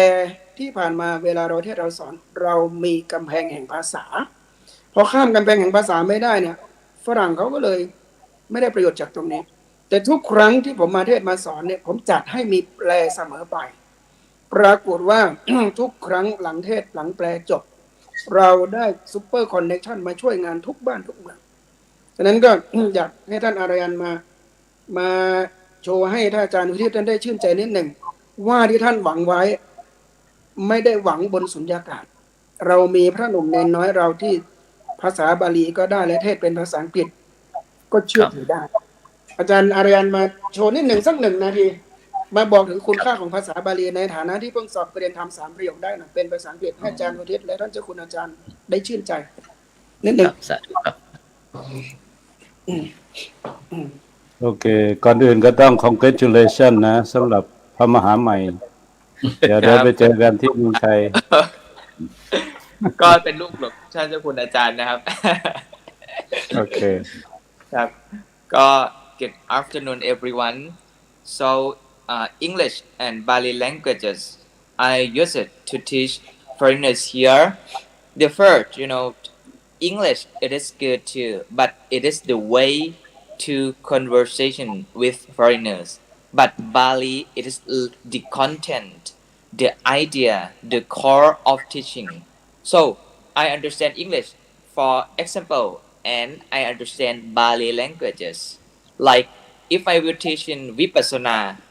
I will teach them aboutวิเศษแจ้งต่างอุปสรรค right and ปัสสนาทิศธาตุ so I translate to him seeing clear so make them understand more in the root because in well educated foreigners so they will understand more about academic Master Wall teach me about we have to teach them in global sense not Thai sense so we take Bali to renew Buddhism or modernize with what with science with history because the teaching of the Buddha it is scientific we have the cause and the consequence so we take the root that is Bali languages that is the content and then spread by languages in English so we can renew Buddhism or modernize Bali language to be good with new science and then we can go to foreigner not only normal or ordinary foreigners but we can go to in the main of well-educated foreigner so that is very very very good about Bali and English we go to together and then we go to around the world then many people will know Theravada more than Mahayana so we can do like this thank you very much และขอบคุณท่านเจ้าคุณอาจารย์ด้วยนะครับที่แบบเมตตามาตลอดและโอโยมอุทิศที่อาตมาก็แปลหนังสือสำนวนของโยมอุทิศนะ ง่ายดีเข้าใจง่ายแล้วแบบผมโทษดีครับเอาให้ได้9 ประโยคเลยนะท่านนะ9 ประโยคสอบผ่านสัมพันธ์เพราะดูข้อสอบเก่าของโยมอุทิศด้วยสาธุโอเคดีแล้วอนุโมทนาเอาเคล็ดลับว่าสัมพันธ์นะไม่ต้องอะไรมากดูข้อสอบเก่าที่อาจารย์อุทิศทำไว้แล้วมันมีรูปอาจารย์อุทิศที่ถ่ายที่นิวยอร์กอยู่ปีกปกหลังแค่นั้นแหละเราเคยสอบได้มาเราโยนให้ท่านอารยันมีเวลา2 เดือนเอาไปสัมพันธ์ได้เฉยเลยนี่ดังนั้นก็ต้องคุณครูบาอาจารย์หลวงพ่อท่านเจ้าคุณอาจารย์ด้วยที่ปั้นท่านอารยันไว้อย่างดีแล้วก็ส่งมาฝึกงานที่ไร่เชิญตะวันแต่ผมบอกว่าอย่างนี้อย่าฝึกเลยอยู่ยาวเลยครับอนุโมทนาครับก็เป็นกำลังสำคัญคืองานพระศาสนาทั้งยุโรปทั้งอเมริกาก็ต้องการพระที่มีคุณภาพครับผมก็ชื่นชมยินดีครับผมครับสาธุครับแล้วก็แจ้งท่านอาจารย์อุทิศตรงนี้นะว่าบาลีคือจุดแข็งที่วงวิชาการโลกต้องการและฝรั่งระดับปัญญาชนเขาพูด เสมอนะว่าถ้าคุณอยากรู้พระพุทธศาสนาคุณต้องเรียนบาลีเหมือนถ้าคุณอยากรู้คริสตศาสนาคุณต้องเรียนละตินฝรั่งที่พูดประโยคนี้เป็นระดับปัญญาชนของยุโรปเป็นระดับปัญญาชนของฮาร์วาร์ดเขาพูดอย่างนี้เลยฉะนั้นถ้าเราจะมาเรียนยุโรปแล้วคุณอยากจะลึกซึ้งในเรื่องยุโรปคุณไม่รู้ละตินนะเขาบอกว่าอยู่กลับบ้านอยู่ไปเทคคอร์สละตินแล้วค่อยมาพูดกันเช่นเดียวกันถ้าคุณอยากรู้บุดดิซึมในระดับวงวิชาการเชิงลึกคุณต้องมีพื้นฐานภาษาบาลีกลายเป็นว่าบาลีนะคือเครื่องหมายการค้าในวงวิชาการที่น่าเชื่อถือมากๆในหมู่ประชาคมโลกที่เขาเรียนพุทธศาสนาเอาจริงเอาจังดังนั้นที่คนมาด้อยค่าแสดงว่าเขาไม่เคยรู้เรื่องพวกนี้เพราะอะไรเพราะคนเหล่านั้นไม่ได้อยู่ในวงวิชาการเขาจึงพูดเท่าที่เขาจะนึกได้ ทีนี้ถ้าเรามีบาลีเป็นฐานจะไปให้ไกลกว่านั้นในเวทีโลกแน่นอนก็ต้องมีภาษาที่สองมาเสริม เช่นภาษาอังกฤษที่ท่านอารยันเอามาเรียนถวายพ่อแม่ครูบาอาจารย์แม่เก้ฝรั่งร้อยทั้งร้อย นะเขาพูดภาษาอังกฤษได้เราก็พูดภาษาอังกฤษได้ถ้าได้แค่นี้เขายังไม่ทึ่งเราหรอกแต่ถ้าบาลีเราก็ได้แล้วภาษาอังกฤษเราก็ได้เท่าเขาแค่นี้เขาจะล้างหูฟังเลยเพราะพอมาบาลีปุ๊บเขาไปไม่เป็น ตรงนี้เราเหนือกว่าเขาเลยนะถ้าอังกฤษกับอังกฤษโอ้ย พระไทยพูดภาษาอังกฤษเยอะแยะแต่ถ้าพระไทยนะบาลีก็ได้ และอังกฤษก็ได้ถ้าอย่างนี้ปุ๊บฝรั่งยกนิ้วให้ทุกที่ที่เราไปเทศไปสอนจนกระทั่งที่ยุโรปเนี่ย มีฝรั่งมาบอกผมเลยว่า ถ้ามาสร้างวัดที่ยุโรป สิ่งหนึ่งที่ขอการุณาสร้างสถาบันภาษาบาลีเถรวาทให้หน่อยเพราะ ทุกวันนี้เวลาเขาอยากเรียนเรื่องพวกนี้เขาต้องพากันไปเทคคอร์สที่ศรีลังกาเพราะพระลังกาเก่งภาษาอังกฤษก็จะสามารถสอนบาลีเขาอย่างเข้มข้นได้เขาบอกว่าอย่าให้พวกเราต้องไปไกลเลย มาทำอยู่ที่เนเธอร์แลนด์ได้ไหม เพราะเนเธอร์แลนด์ศูนย์ใหญ่ของท่านไลลามะอยู่ที่นี่สอนทิเบตสอนสันสกฤตสอนวัชรยานอยู่ที่นี่ก็บอกเถรวาทถ้ามาตั้งสอนสมาธิสอนอะไรก็มีคนสอนแล้วแต่สอนบาลีให้ชาวยุโรปไม่มีใครทำนั่นเป็นสิ่งที่เขาพูด กับผมหรือพูดกับอาตมามานับ10 ปีและสิ่งนี้มันจะเกิดขึ้นเร็วๆนี้ เพราะว่าผมกำลังคัดประเด็นธรรม9 ประโยค20 รูปอยู่ฝึกกันมา 3-4 เดือนแล้วตอนนี้ได้มา1แล้วนะท่านวพุทธิไกรเนี่ยจะมาอยู่ที่ไบรตันอังกฤษพรรษานี้จะมาละอันนี้ก็เล่าให้ท่านอาจารย์อุทิศซึ่ง เชียร์มาตลอดได้ทราบความคืบหน้าด้วยแล้วก็ที่ฝรั่งเศสก็คงจะเกิดขึ้นเร็วๆนี้และก็จะส่งประเด็นธรรม9 ประโยคเหล่านี้แหละออกมาเรียนรู้ดูงานเห็นโลกเท่าทันโลกแล้ววันหนึ่ง จะสามารถส่งพระพุทธศาสนาจากเมืองนอกกลับเข้าไทยเหมือนนันติชนั้นมันมาอยู่ฝรั่งเศสได้แบรนด์ฝรั่งเศสส่งพุทธศาสนาไปทั่วโลกจนกระทั่งเวียดนามทนไม่ไหวต้องเชิญท่านกลับบ้านอีกครั้งหนึ่งผมเชื่อว่าคนไทยไม่ค่อยยกย่องคนไทยบางครั้งต้องยืมปากฝรั่งยกย่องคนไทยถึงจะยอมรับว่าคนไทยนั้นเก่งสู้ใครก็ได้นี่คือสิ่งที่เราจะทำครับผมครับฉะนั้นอาจารย์ครับอยากจะถามอาจารย์นิดนึงว่าอาจารย์มีเทคนิคยังไงครับในการที่จะโดยเฉพาะในยุคปัจจุบันลูกพระลูกเนรของเราก็ส่วนมากนั้นก็จะมีมือถือมีโทรศัพท์ต่างๆนะครับแล้วนี่เรียนบาลีไปด้วยนะครับก็ครูบาอาจารย์เราก็ห่วงนักห่วงหนาว่าจะทำให้เสียการเรียนอะไรทีนี้เราจะประยุกต์ใช้ยังไงครับกับเทคโนโลยีสมัยใหม่กับการเรียนบาลีครับอาจารย์ครับให้ประสบผลสำเร็จผมคิดว่าในการสอนลูกพระลูกเนร หัวใจสำคัญมันไม่ใช่ความรู้ครับหัวใจสำคัญคือแรงบันดาลใจในต่างประเทศเวลาเขารับปริญญาสิ่งที่เขาสนใจที่สุดไม่ใช่บรรยากาศการรับปริญญาสิ่งที่เขาสนใจที่สุดคืออะไร เขาสนใจว่าใครจะมาเป็น keynote speaker อาจารย์อุทิศจบนอกอาจารย์รู้ดี Harvard Stanford Yale Oxford Cambridge เวลาที่เขาจะรับปริญญานะก่อนพิธีรับปริญญาเขาจะเชิญยอดมนุษย์มากล่าวสุนทรพจน์ที่เราเรียกว่า gift speech คนเหล่านี้เขาจะเชิญยอดมนุษย์มาพูด แล้วบัณฑิตใหม่ทั้งหลายจะฟังแรงบันดาลใจเนี่ยมันจะไหลหลั่งลงมาสุดแต่บัณฑิตจะเก็บได้เท่าไหร่ แล้วสุนทรพจน์เหล่านี้เองที่มันก่อให้เกิดสตาร์ทอัพใหม่ๆเกิดขึ้นเต็มไปหมดเลย เพราะคนที่เขาจะเชิญนั้นเป็นคนที่สำเร็จแล้วถึงมาเล่า เหมือนสำรวจว่าอยากรู้เรื่องโอลิมปิกถามคนเคยไปโอลิมปิกเขาจะเล่าจากประสบการณ์ตรงจริงๆที่เขาทำได้ฉะนั้น การศึกษาเพิ่มความรู้นาทีนี้ไม่ยากละไม่เหมือนสมัยที่กับผมเรียนมันยากเย็นแสนเข็ญหนังสือตำรับตำราก็ไม่พร้อมเต็มที่ก็ฝากไว้กับอาจารย์อุทิศกับเลี่ยงเชียงจงเจริญเท่านั้น มันไม่มีเท่าอื่น หรือต่อให้มีมันก็ไม่น่าเชื่อถือแต่เดี๋ยวนี้ตำรับตำรามันเต็มบ้านเต็มเมืองเต็มหูเต็มตา ฉะนั้นในแง่ความรู้มันหาไม่ยากแต่สิ่งที่จะจูงใจลูกพระลูกเนรคือเราต้องสร้างแรงบันดาลใจว่าคนเรียนบาลีแล้วที่สำเร็จมีใครบ้างให้เขาเห็นเป็นตัวเป็นตนเป็นโรโมเดลพอเขาเห็นนะเขาเกิดศรัทธาแล้วเขาลุยเองตรงนี้คือสิ่งที่มันจะเกิดขึ้นเหมือนผมพาท่านอารยันมาเมืองนอก ผมบอกว่า อาจารย์จะไม่พาเธอไปพาราณสีนะ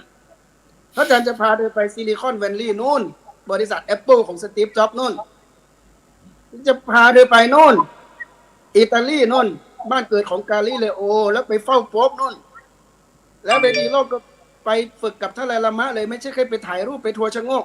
แต่ไปเรียนกับท่านจริงๆ ปรากฏว่าก็ฝึกท่านอย่างเงี้ยในภายใน5 ปีท่านเขียนหนังสือได้ถึง3 เล่มและใน3 เล่มมี1 เล่มเข้าไปขายอยู่ใน7-Eleven